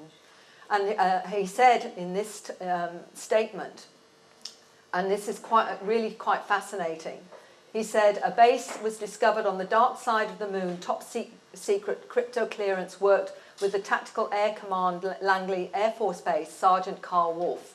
Whilst working at a NASA facility, witnessed photographs taken by the lunar orbiter of the moon that showed clearly detailed artificial structures of domes, mushroom-shaped buildings and towers. These photos were taken prior to the Apollo landing in 1969. I remember going home and naively thinking, I can't wait to hear about this on the evening news. And here it is more than 30 years later.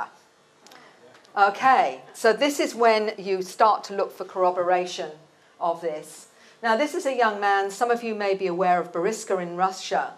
He was talked about several years ago now. And he talked about from a young age about being used to fly from Mars to Earth and visiting Lemuria, where the beings were 9 meters tall. Boriska spoke of his life on Mars, its inhabitants, and flights to other planets, including Earth and Lemuria. There is knowledge under the pyramids, and he also talked about the indigos. So we're getting this globally. This is what's interesting. My ancestors are mantid. This is a little boy of 8 who I met several years ago now, talking about levitating, and he was in a bubble when he travelled. Think about the orbs, by the way, when I say that. My brother Manta is someone I see on the spaceship. I see him as a human, other times as Manta. Ancient Egyptians were not human, but cat beings and lion beings who built the Sphinx. It was to show humans there are other life forms. This is the information that's coming out from the children.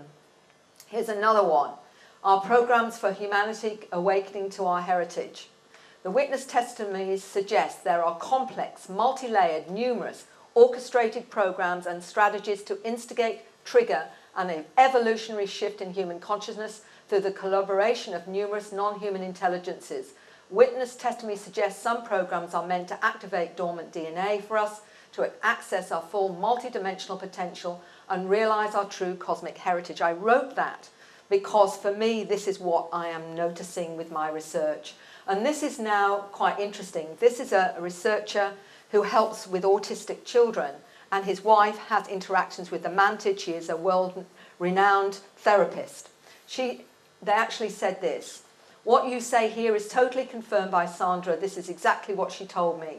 We're actually talking about this at autism conferences 20 years ago without mentioning the ET connection. Now it's time to bring out the whole story. Sandra described the craft and the processes of being taken on board and the school-like environment in some detail. Large numbers of children are involved, hundreds, if not thousands. So our kids are getting a whole new education, guys, and we don't even have to pack their lunches.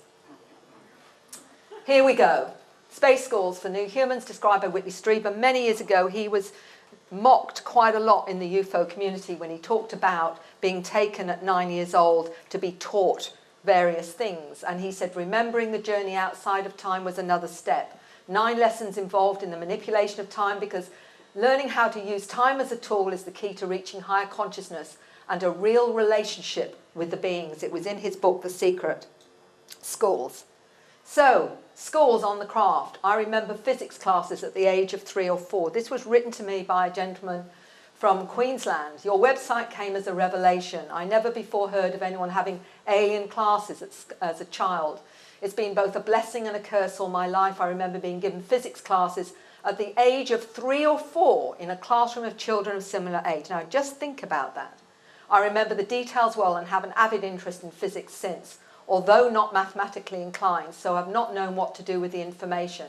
There is a lot of it. I used to feel I was just crazy, did a year of philosophy and science, and amazed myself and my teacher and other students, many engineers and physicists, by the fact I could just answer any question I never studied. This is how it appears. Space school taught by extraterrestrials. My 3-year-old son complained and said, "Mummy, I no go to school. I already went to school. I was at school with my special friends and my special friends." So I asked him when he was at school. He said, "Today, night time. I got back now." I asked him what school looked like, and he said he had a small class and the boy was teaching them, but the boy had really big black eyes and white clothes. 3 years old. This was an interesting one of a young lady who told her mum that she wanted to talk to me. A young lady who I knew, a mother, and she'd had an interesting experience a few days prior to this. And she actually told me this over Skype. The ET took me to a black hole and a wormhole. The black hole, it looked like long, skinny line with bubbles inside of it and different shapes along the line, circles, rectangles, triangles and trapezoids, and also bubbles. I saw a planet blowing up and then coming back together, over and over. It's not what people think it is. The mother said, is it random moments in time, space held together? And so I answered to the mother saying, and to the little girl, so it's separate from what we know as time.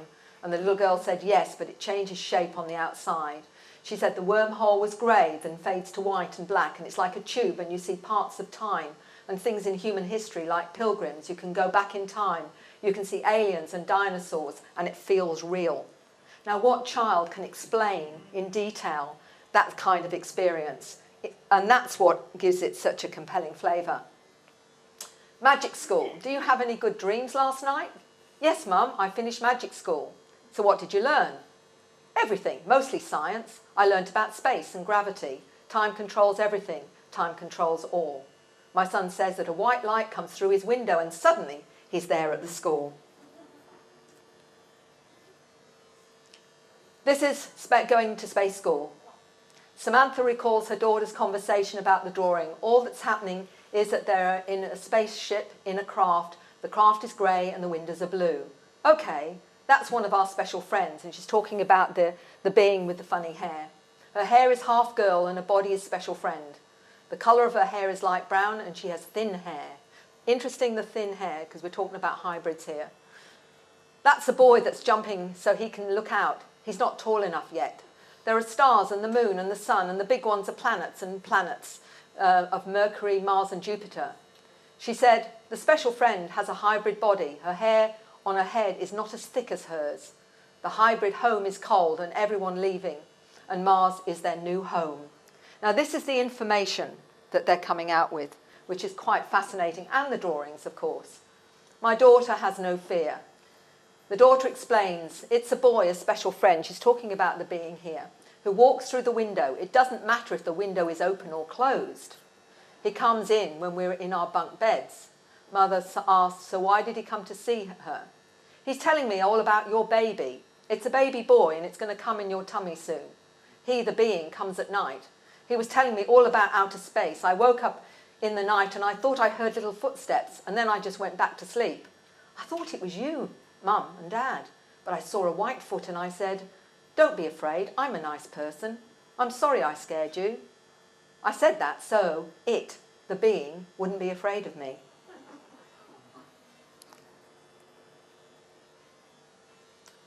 The school was on Mars and we don't learn anything we learn on Earth. And this is really, really important here. Fern described Mars as a desert. The aliens fed her, were nice and spoke telepathically. She learnt paranormal skills, saw babies in the crib and aliens of various ages. She interacted with a teenage alien in this school and learnt the most from her, she said. She returned, the aliens cloaked their craft so we humans couldn't see them. Remember, this is a little girl talking about the cloaking of a craft. I was levitated out of bed to a spaceship with 3 legs. There are grey aliens, some are small, some are tall. On Mars I learnt to look through walls. I can still do this at times. I don't learn anything we learn here on Earth. I finished magic school, it's mostly science. And she went on to say, it's all about space and time, as I mentioned before. Excuse me, Mary, she used the word cloak, or did you put No, that she used the word cloak. That's my point. Yeah. It's her wording, not mine. Visits to Mars, we don't learn anything that we learn on Earth. Alice said the aliens took her to Mars and on the way they fed her. They're nice to her. She said she meets alien kids that were scared at first, but now they play together. The aliens fed her something which she said made her feel more love in her heart. She said she's levitated out of bed and meets grey aliens, and some are small and some are 7 feet tall. She saw children on planet Mars and commented it was very dusty like a desert. They once put something in her legs so they will know where she is all the time. They also taught her paranormal skills. We don't learn anything we learn on Earth. Okay. Mars and Space School, the symbol. Fern was 7 and had experience with ETs who told me she'd been on spacecraft to Mars, saw this symbol repeatedly. She's not sure what it meant, and I'd love to know if you've seen this symbol before. I was asked if I knew anyone else that had seen the symbol. I happened to know another little girl who was the same age, who also explained she'd been to Mars. I sent it to the family, Edward and Alice. This is what Alice said when Edward showed it to her. Alice's daughter didn't know exactly what it meant, but she saw the ET teacher write it on the board when she was on Mars. It meant we found you and we're tracking you and we will continue to come and get you. I'm not sure this is all it means. In other words, it's a sign you've made contact, although there's a higher meaning. I did not tell her where the picture was from. It's surprising that she knew instantly what it was, and it was about ET contact. This is someone else that had no communication with the other little girl and recognised the symbol. And this is what sometimes I have to do to find out whether or not there is more to the story or whether or not this is going on with other children. It's sometimes the only way I can get some kind of corroboration. This is one of the beings. It's a mantid being that this little girl sees on Mars. And also you're seeing the dome that she talked about. I'm hoping there's the dome that she drew, that she saw. This is a picture from NASA of domes on Mars. The taller green alien standing on Mars in front of the dome.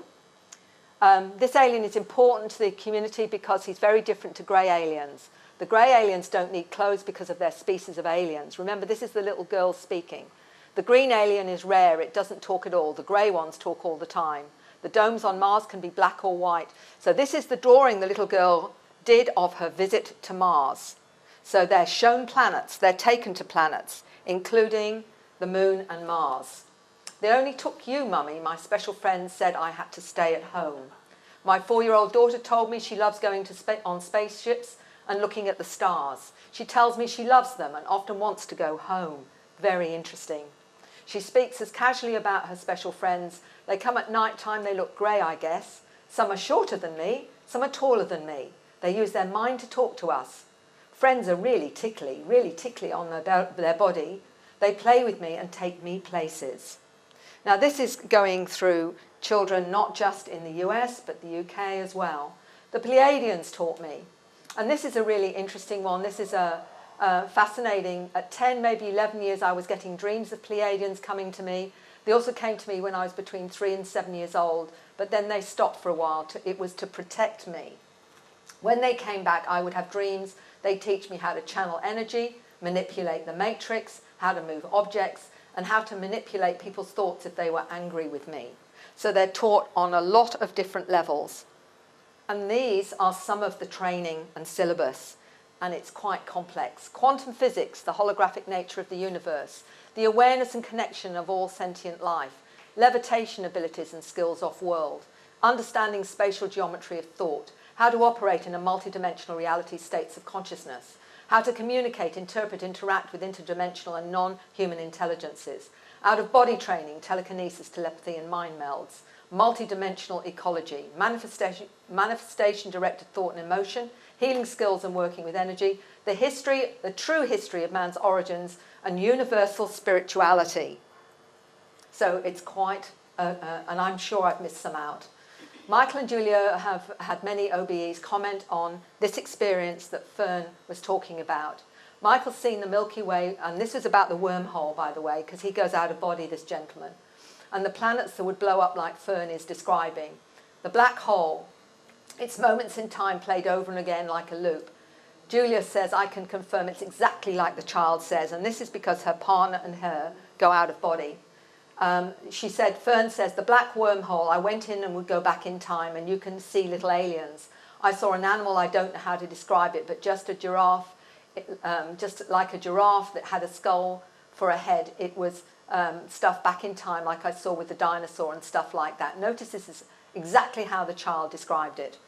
Julia says, dinosaurs are Michael's favourite. He sees them all the time and I can confirm. He also sees animals which don't exist anymore.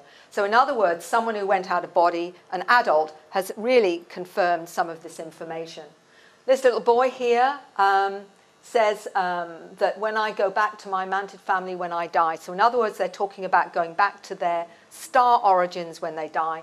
He is connected to the mantid beings. And one of the things that he explained was not just the mantid, but the lion beings. He explained that when he goes on the spacecraft, sometimes he evaporates, his soul or his consciousness goes into the mantid form for a time and then comes back into his human form. So it's saying the soul is able to move from one container to another. This is an 8-year-old speaking like this. And 82% of the survey of the organisation that I'm working with now is finding out that 82% of them in the survey believed in a connection with beings pre-birth. So this is really important because it's saying that out of 4,000 surveyed, a high percentage are seeing that connection. The problems of knowing you're different. My little grandson, who is now 6, is finding it increasingly hard to integrate at school. He was a very honest little boy and wears his heart on his sleeve. He's frustrated with the other kids when they don't understand what he says and accuse him of lying when he tells them about reincarnation and alien life on other planets. He's absolutely perplexed that they don't know such things. And this is going on with lots of children at the moment. A message to his teachers. This 10-year-old has told his teachers, "You teach in a linear fashion, but I think in spirals. In school, they try to teach us a straight line when I think in a spiral. I don't have a problem with the world has a problem with me. There is nothing they can teach me I don't already know." Now we've really got to wake up, guys, haven't we? My whole life, everyone told me I'm different. Mary, when did you realise you were different from those around you? When I was 9 years old, I used to go to school and I would see attachments like spirits, like people. I saw my grandmother, for example. I would see their grandmothers standing over them. As my third eye began to open more, I began to see auras. I began to hear voices in my head. And I began to feel people's emotion. It became hard for me to go to school because I would take on other people's emotions. I would break down and cry for no reason. Everyone my whole life has told me I'm different. This is not isolated. This is not isolated. 3D education. The schools program you out of your light. There's nothing good about the system. The children are programmed and the teachers just press the keys. School programs are a virus. It extinguishes the light we have inside us. We lose our access to information we had in the beginning. I wonder how many of you relate to that. So let's look at this. I was taught to use and feel crystals. I teach others how to do this in my workshops. This is Lena Olsen. It's handy to use crystals and their vibrations when you need self-healing. She's already finding that this works for her, and this is a molecular biologist, okay? But we've also got Dr. Oldfield's work. For some of you may or not be aware, he's an English scientist, and he's already found with certain technology you can see the energies and pick up before someone actually becomes ill. And this is, he's the inventor of the electrocrystal technology, pulsed electric fields to create diagnostic and healing techniques. It's called the PIP technology. And you can see what he picks up with this technology. So we're getting the technology to prove what the healers are already knowing. Auras. This little girl, my daughter is 6 years old, has mentioned she can see emotions as colours when people speak. It comes out of their mouths. She said that when I'm angry, it's a different colour than when I'm happy. So this is what the children are doing, and this is what the children are seeing. School is a waste of time. It makes me feel sick. I wonder how many of you, she's dyslexic. A teenager wrote to me why the present school system makes her feel ill. I went to school today and felt sick. I can't do it anymore. I just feel nobody is helping me at school. No one's teaching me. No one is awake except my friends, and they don't seem awake enough to feel as sick as I am. It's a waste of time. I don't really like talking negative, but no one will understand that going to school is a waste of time. I'm not learning anything. It's like a child's prison.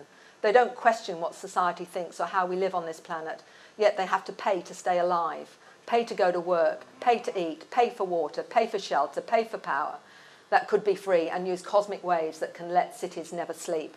So this is what the kids are saying. Okay, these are the ones that are showing us how. I survived 3D education. I feel I was lucky enough not to have the light sucked out of me in our current educational system. I've seen many extraordinary children and young adults fail that were bright and unconventional. This is a teacher with a PhD in Australia. In recent years, I've noticed more of these star people join my courses. I've seen a variety of negative coping mechanisms that break my heart. Apart from the official diagnosis of Asperger's, dyslexia and autism, I've heard students who were so sensitive that the pressure of university led them to self-harm.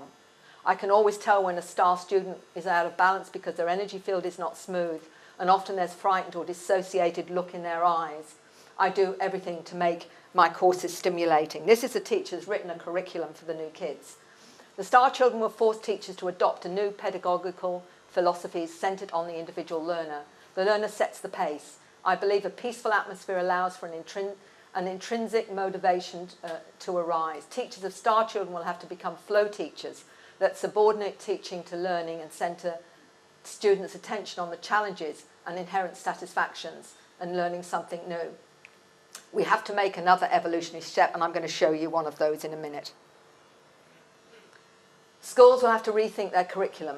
Only awareness is educatable in people. The educational pyramid needs to be turned upside down with the children learning their way into a new system. And the reason I'm highlighting that is because I want to show you one of the ways. A new awareness is educatable. Now, one of them is called EOV, extraocular vision. It's something that's been taught in Mexico for 25 years. And in the 10 sessions, it activates the child's consciousness, awakens intuition, activates extraordinary vision, releasing limited beliefs. In 1 hour, my daughter was blindfolded. She was able to read from a book, complete a picture with the correct corresponding colours, how to use her light body spirit instead of her eyes, and walk around the house blindfolded. Now, this is a whole new way of teaching the children, but there's others doing it now apart from Mexico, and I'm going to show you the very first one that was ever held in Australia in a minute. Extraocular vision, as I say, was developed in Mexico, but this lady here, Karen Osborne, came to Australia it's May, I think she came, and she taught the course, 2 courses in where I live. And some of the results I saw for myself. And this is where I want to show you now. I'm going to explain what extraocular vision is, or what it can do, first of all. It's opening the third eye to become suprahuman. It develops clairvoyance, clairaudience, emotional empathy, transdimensional smell, mediumship, past life recall, precognition, intuition, conscious control of the mind. Now, I'm going to show you how this happened for a little girl. I think that we've got it improved. So you get increased performance in school, increased memory, healing of traumas, perceived intention, balance of thought, improved behaviour. They're happier and more confident. I'm going to show you now a bit of video. Is that just for kids? No, adults can learn it too. They just take longer. With children, I've seen children within only 2 sessions start to do this. This little girl I'm going to show you now was from this course. She was, and you'll see that she's blindfolded as she's doing everything. I'm going to let you see most of that 6 minutes, unedited. You'll see Karen Osborne talking to her. This is out in the garden, in a place where I live, where they came to teach it from Canada. And It's the same as remote viewing? yes and no. It's something slightly different. I'll talk to you a little bit about that when you've seen it. Okay. Do you want to tell us your name? What's your name? I'm Mackenzie. What you doing? Colouring in a drawing of flowers, blindfolded. She's colouring the flowers. Yeah, look, it's so lovely. It's a wildflower garden with the native Australian flora. It's the most diverse and varied in the world. So she's colouring, as you can see, fully blindfolded. Okay, you can come up and just have a little look. If you just bring the camera up, you can see all the colouring in. It might be an easy thing to do. These are I didn't bring very many colours along, which there you go. means we've got a few limited there she's colours. colouring. The blue's a little bit broken as well. With But the screen on her eyes. So she's colouring quite a detailed colouring here. Native Australian flora is the most She's reading blindfold. diverse and varied in the world. Spectacular flowers such as the unique red and yellow kangaroo paw are delighted to see. Yay, perfect. Yeah, we've been reading books. We're reading this book. I couldn't find anything hard enough. Everything was just so easy. What about that book right onto your page? Could you read something from that book? Which one? This one? Yeah. Could you read something in there? And maybe we can just show the page. That's when we're... It's all just pictures. This is all just pictures in there. sorry. But is there any? Oh, yeah, there's some writing here. About Gee. kangaroos and stuff. Yeah. So this There is are unedited. many different So she's reading that. species of wildlife in Australia. Kangaroos, wallabies, koalas, Tasmanian devils, and wombats. These are special goggles that there is no light whatsoever. There's no chance the child can see anything when they wear these particular goggles. They're specially made, so they can't see anything at all. Yeah. So she's reading that from her other vision. Unique to Australia. Totally from her other vision. The platypus and echidna are egg-laying mammals. Wonderful. Nice. That's great. How's your light going? Is it still nice and strong? Yeah? That's wonderful. Cool. Do you want to keep colouring in, or do you want to keep reading, or what do you do? Or a puzzle? Can you tell us what's in this card here? So they're getting some cards out now. H, and the bottom of it's green, and then the H is... So she's recognising No, the bottom of it's purple, and letters. the H is green. Yeah. And the the hippo colours. is a pinky purpley colour, and green background. Yeah. These little ones are really cute. These little ones are... Thank you. Wow. Cool. Wonderful. So, do you want to do a few more of these little cards with the animals on them? You know those cute ones we were doing before? Let me find, where did I put them? Yeah. Okay, creature teachers we got. Creature teachers. Yeah. So, how about this one? This one's got, A mouse on it. yeah, what's it say underneath? Mouse, I keep promises. Yeah. Oh, this one's pretty. Look at this one. There's a picture of a dolphin, and there's lots of waves, and it says, dolphin, I know where I'm going. Yeah. Can I see that card just up to me? I know This where was in a few Yeah, I lessons know where I'm of being going. taught how to Beautiful, expand thank her you. consciousness. How about this one? This one's a beautiful one. These And are this is very what she could do. precious animals, these ones. It's a bee, and it says, I have good ideas. Yeah. And this one's cool. It's a dragon. I have everything I need. Well, this one's got so many colours on it. Can you see that one? It's a raven. Yeah. I believe in I magic. just want you to hear. Yeah, I heard Karen this one. say This one's something. funny for what you're doing. Why, stop it. Sheep. I don't need to follow blindly. How does it feel to have your light open? Good. Good? Can you see? Can you see the person in front of you? That's Karen Osborne talking to her now. You see me? Yeah, hi. I'm Karen. Hi. Nice to meet you. So she's saying hi, although she's still Does it feel, blindfolded. how does it feel? It feels good to be able to see like this? It's kind of creepy. Is it? Yeah, Yeah. it's different. It's like kind of a movie maybe, or a book or something. Yeah. New experience, hey? Something you haven't done before. But now you can do it always. You can do it forever and whenever you like. It's just the beginning. From here you can learn how to do so many amazing things. You'll be able to see auras, see people's energy fields, and see behind you, see into rooms before you go inside. She has seen behind her. Yeah, So many good. You're behind her. already seeing behind you. Yeah, it's just the beginning. It's just the beginning. You So can this learn is just how to talk showing to you animals what they and can do. trees.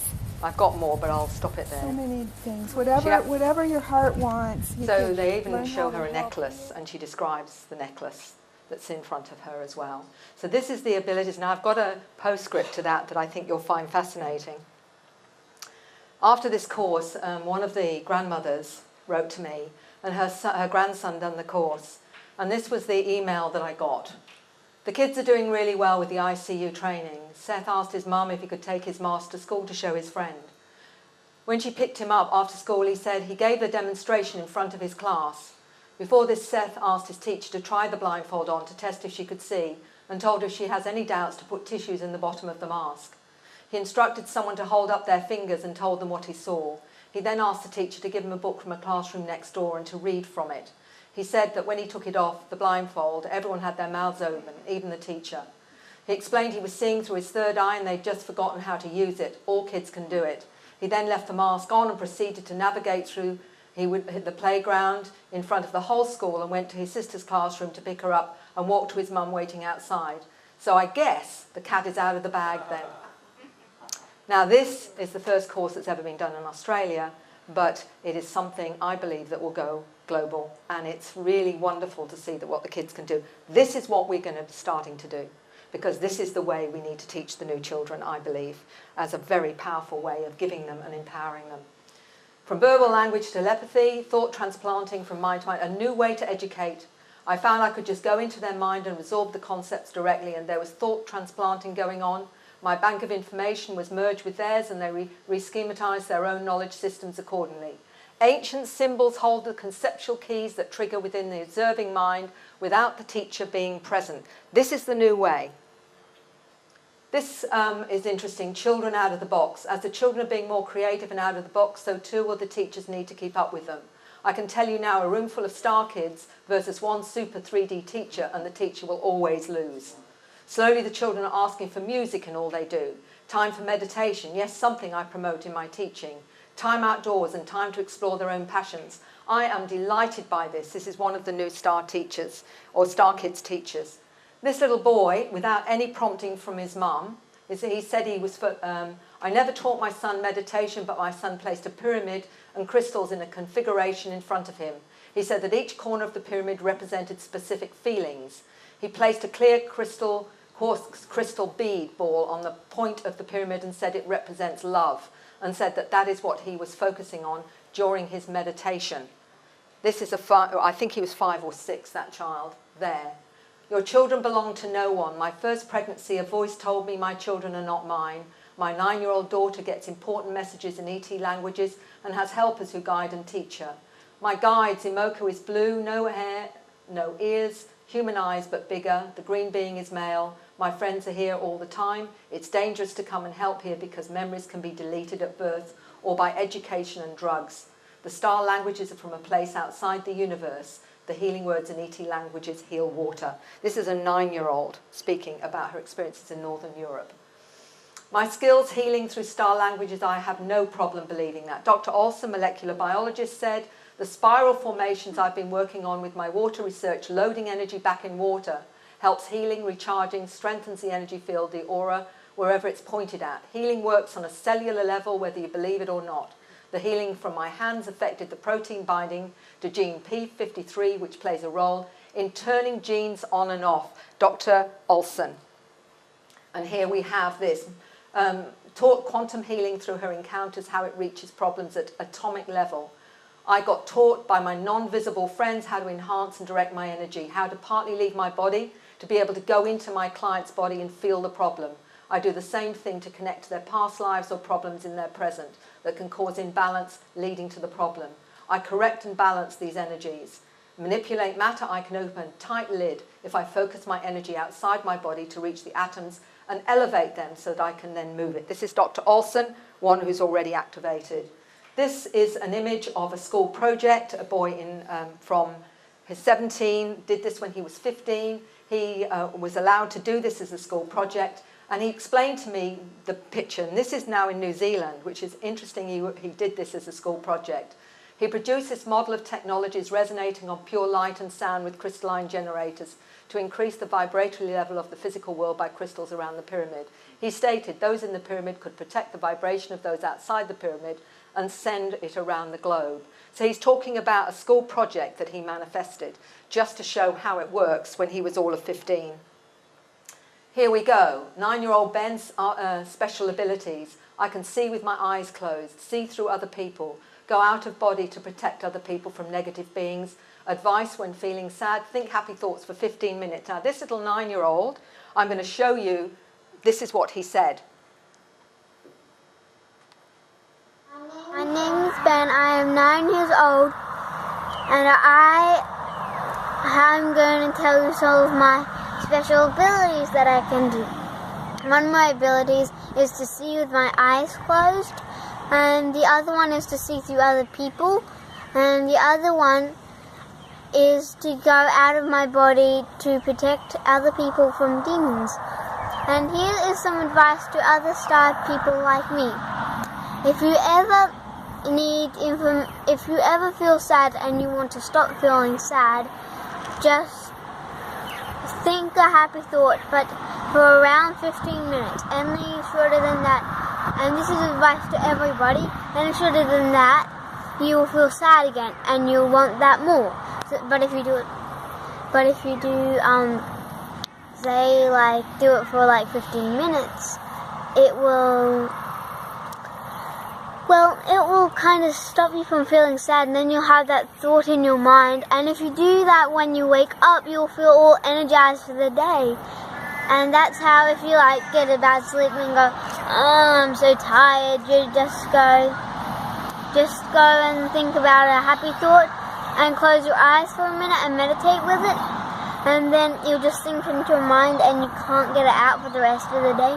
And you'll be feeling happy and concentrated. This little boy, when I first spoke to him, his mother didn't even know if he was going to speak to me. Fascinating that as soon as he started speaking, he didn't stop for about 40 minutes. He explained to me that he's dealt with his own negative energies that visit him, that he has dealt with them. He knows how to deal with these lower entities and what have you. So I said, so they're like bullies, are they? He said, oh yes. He says, but now, at night, I go out of body and I go to where children are having the nightmares or being attacked by these entities and I clear them. So you've got a 9-year-old that is aware he's going out of body and clearing entities from other children being attacked by them. And I've got one more of him that I think you'll find. He talks about his real home, and I've written what he's saying because it's not always very clear, but here you go. Hello again. I'm going to say how I connect to home. So how I connect to home is I use my spiritual mind.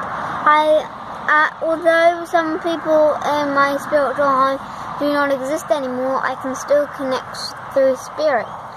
And so I talk through spirit. I do not talk through human like you would regularly talk to another person, like, hello, how are you? I go, hello, how are you, in my mind, and I speak my spiritual language, like, Counselling, which is, hello, how are you? That's how I would kind of say it, but I would say it through my soul.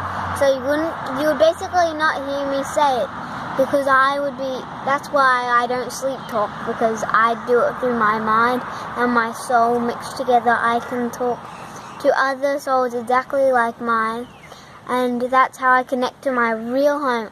This is not my home. I have a home here, but my home up where I really belong. So that is how I connect to my home. Bye. I've put that little image at the top because I didn't want his eyes to be shown because I don't want to identify him. I'm very careful of keeping their identity. Okay, so that's how they speak. And it's sometimes very fast, but they have this deep understanding of how they're connecting to their, multidimensional selves and their soul. This one is about the orbs. Both my daughters see orbs all the time. One daughter sees them and even feels them. She told me it did not hurt but startled her, and that she sees so many orbs at times and they look like multicoloured raindrops. I think they may be similar to orbs I see on a daily basis enter her. I think they're spirits, and my daughters agree. So it's about being aware that there are many ways that we're seeing the reality now. Healing by extraterrestrials. I feel grateful that my children are having these experiences. My children very seldom become ill, but when they do, the ETs have provided my children with healing. The free survey, 50% had healings by ETs. 50% out of, 3,000 or 4,000. I've awakened on several occasions, sensed beings in the room, only be put back to sleep rather quickly. I've seen beings dropping symbols of energy into our bodies, and on one occasion witnessing a small black triangular healing device upon the bed towards my son's side. So this is the way it's done. Some of it is through the symbols and activation. Now I'm going to show you a bit of video here. This is a miracle on tape. This is a wonderful gentleman that gave me permission to actually show this. You can actually see it where I showed you the gentleman who'd taken all the pictures of the UFOs. This is the same gentleman. And he said he developed a tumour in his lymph nodes and his neck up to his ear. He laid down in bed watching the TV, pulled out the cell phone filming to see if there was any activity. As he hit record, a white ball orb fell down the strip of wall between the closet. When it reached the floor, it turned into a blue mass and came towards me. It turns on itself and dives into my body. I was shocked. I didn't sleep till the following morning. I slept till about 5 p.m. on the next day. Immediately the tumour was now completely gone, and in an 18-hour time span. I'm going to show you that bit of footage, just to show you how he did it. Oh, hold on, is it this one? No, it's the next one. This is the footage. Here we go.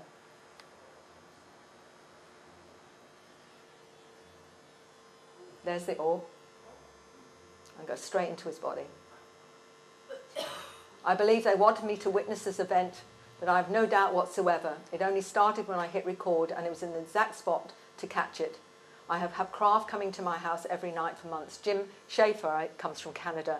But that's the extra bit of footage. He's now completely healed of that tumour. This is what I mean. There's a lot of really fascinating images. Can you see the orb coming now? Look at it. Look at it. So it's really quite fascinating, isn't it, when you get this kind of thing and you start to see this kind of thing and realise that it's all far more tangible than you ever believed it to be.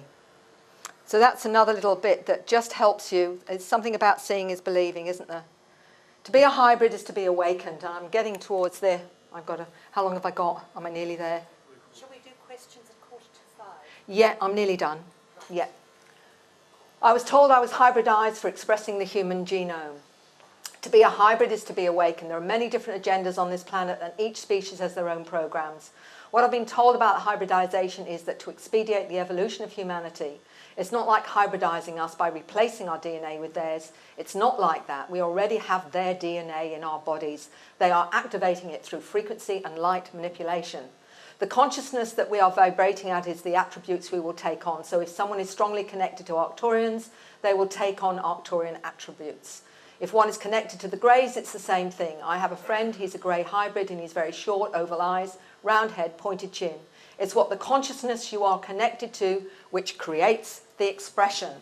So we are in charge of that. We are, on some level, in charge of that.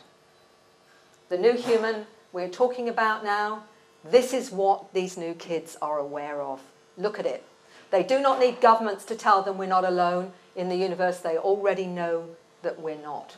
They know the planet is in dire shape, both ecologically and spiritually.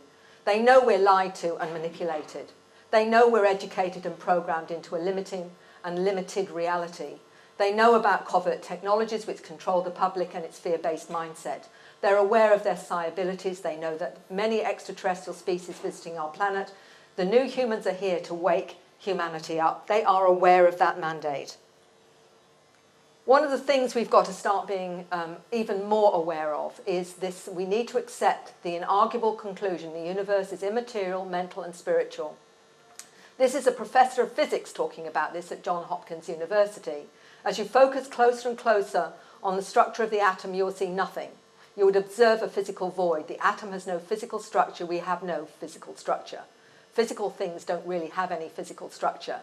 Atoms are made out of invisible energy, not tangible matter. So we've got to understand that in terms of understanding our non-physical universe. We are in actuality a collection of vibrations. That's Zach at 16 telling us that. Out-of-body states, in an expanded state of consciousness, you will leave the time-space domain. You'll perceive on a higher quantum holographic level where everything is connected. Observer and observed are the same. They are united in an inseparable whole. You're able to perceive the past, present and future going on at the same time. This is a gentleman that is more out of body than in body. Transformative outcomes after contact with non-human free. Now this is the Dr. Edgar Mitchell Foundation for Extraterrestrial and Extraordinary Experiences. And one of the co-founders, Dr. Rudy Shield, is another. Dr. Edgar Mitchell was one of the founders, and Ray Hernandez, who is a lawyer who had an incredible experience. What we're finding out within up to 4,000 so far doing the questionnaire, we've got all these things. 85% became more spiritual, compassionate, loving, psychic, connected to life purpose, concern for the environment and materialism. 70% had out-of-body experiences. 36.73 had near-death experiences. 54.06 increased compassion. 50% believed in reincarnation, 39 healing experiences, 66 increased desire to reach higher consciousness. Notice this is all about higher consciousness after their encounters and their experience. Increased concern for the planet, become vegetarian, decreased fear of death, received telepathic messages. These are the statistics coming out after encounters, which is turning on its head a lot of what old ufology was saying. Shift in paradigms. They believe they've got a special purpose and mission. Their thinking was speeded up 56%. Consciousness separated from their bodies 66%. 71.34 believe non-human intelligences are benevolent. 70.93 felt an expanded consciousness. Having downloads of science, 62%. Believe they're ET or part ET, 51.85%. 45% believe they're star children. Major transformation, 85%. These are coming from nearly 4,000 surveys. We've got it in 5 languages now. This is what we're finding. Souls coming from other galaxies, solar systems have come to help. Peter at 12 said this: humanity's been at this point 3 times. It has been knocked off course this time. There is a 95% we'll make it, 100% chance we're headed to a higher level. It's slow, but they're getting more in tune with things, and that's due to the shift that's affecting everyone. It's the star seeds and indigos of the planet. Gaia cherishes us because they help the vibration of the planet more than any others. This is the information coming from the children. Again, we've got the psycho-spiritual changes. You've got the sense of feeling expanded, believe they're star child and indigos. You've got all of that there. I'll move on. Okay, how humanity can change after the shift into the new Earth. And this is another lady that talked about her understanding of the new Earth. I had communications about the new Earth and was told it's in a different dimension. To get there, we need to go from this dimension. We must change our vibration. In shifting vibrations, we'll experience changes to our preferences, lifestyle, and attitude. So she's saying all these things are where we're going.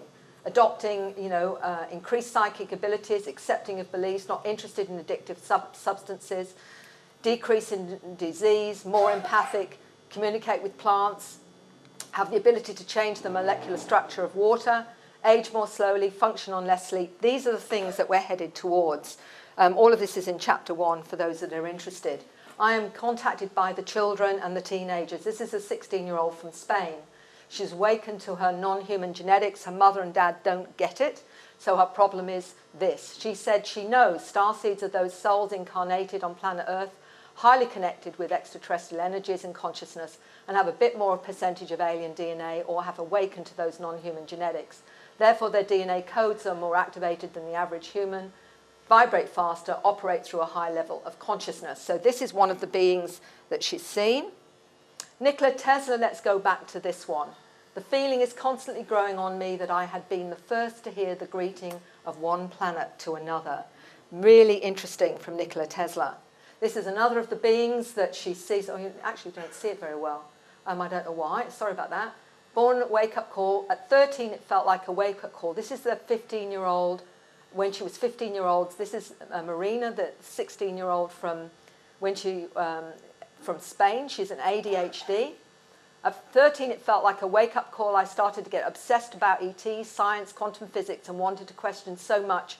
What is reality? How was the universe created? Why do I exist? What's the existence? And what is existence? And so on. I felt like a strong shift in my consciousness. I woke up due to that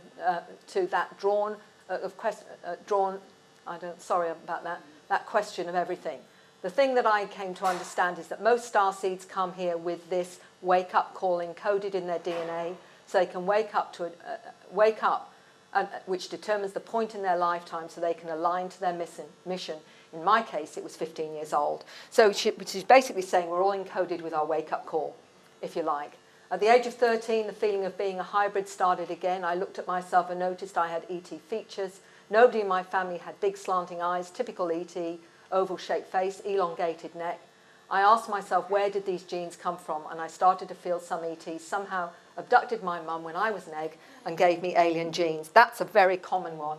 This is another of the beings that she drawn. She said her parents are very different, activated at 15, experienced accelerated awakening, and would go consciously into other dimensions.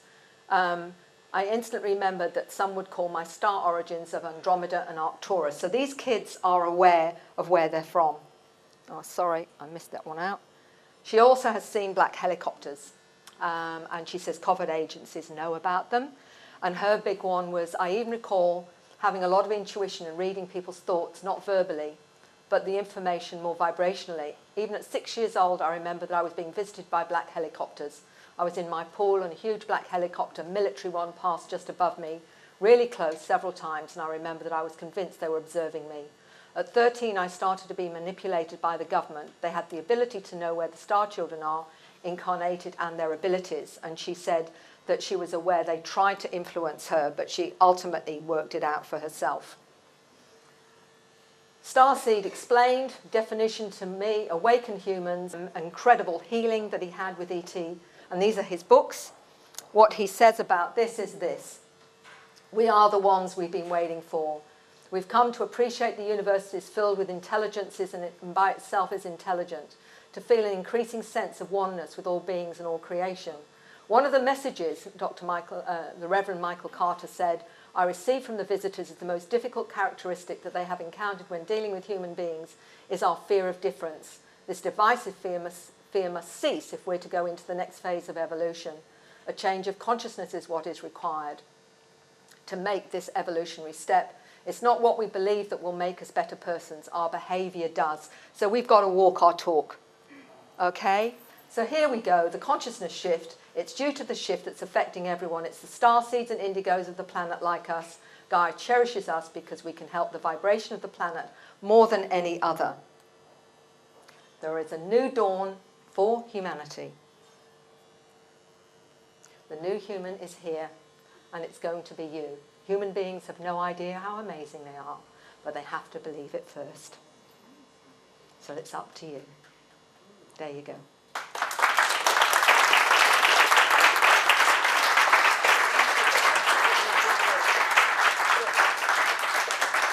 Right.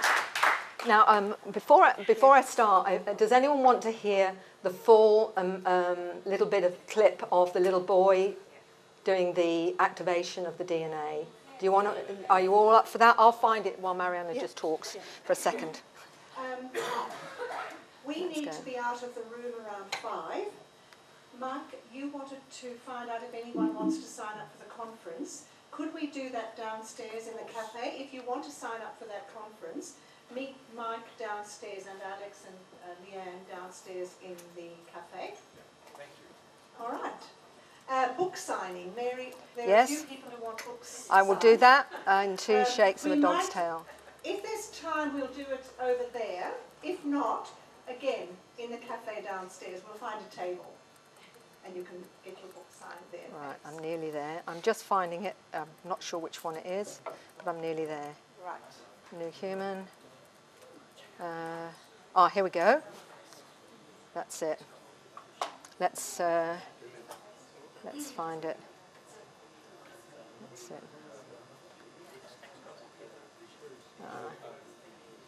Let's see that. Where I just had it a minute ago.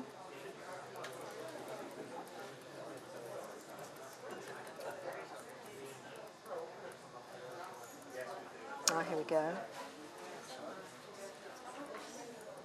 This is it. Here we go. Okay. Are you ready to hear that? Yes. Okay.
There you go. Anyone feel anything particular with that?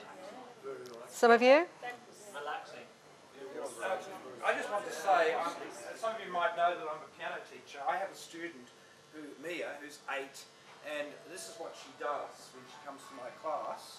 And her mother has just said to me, just let her do this. So we have an hour where she just creates like this, and I know it's channeling, and so we haven't discussed whether she's possibly, a star child or anything else, but that's what she does. So they're bringing it in. And you know those wonderful young singers that we're seeing on all the talent shows now, 8, 9, 10, 11, 12, that are singing like mature singers? Guess what? They're bringing them in. And they're bringing them in a way that they are exposing those frequencies through their voice. And that's what they are. That's another way it's happening. There's so many ways that they're activating us, and this is part of it. So this is really, I've given you a really broad range of the ways this is all happening. It's up to you what you make of it, but for me, I think we're living in a wonderful time now, a time of great change, and the kids are showing us the way. So I hope you've enjoyed what I've had to share. Thank you.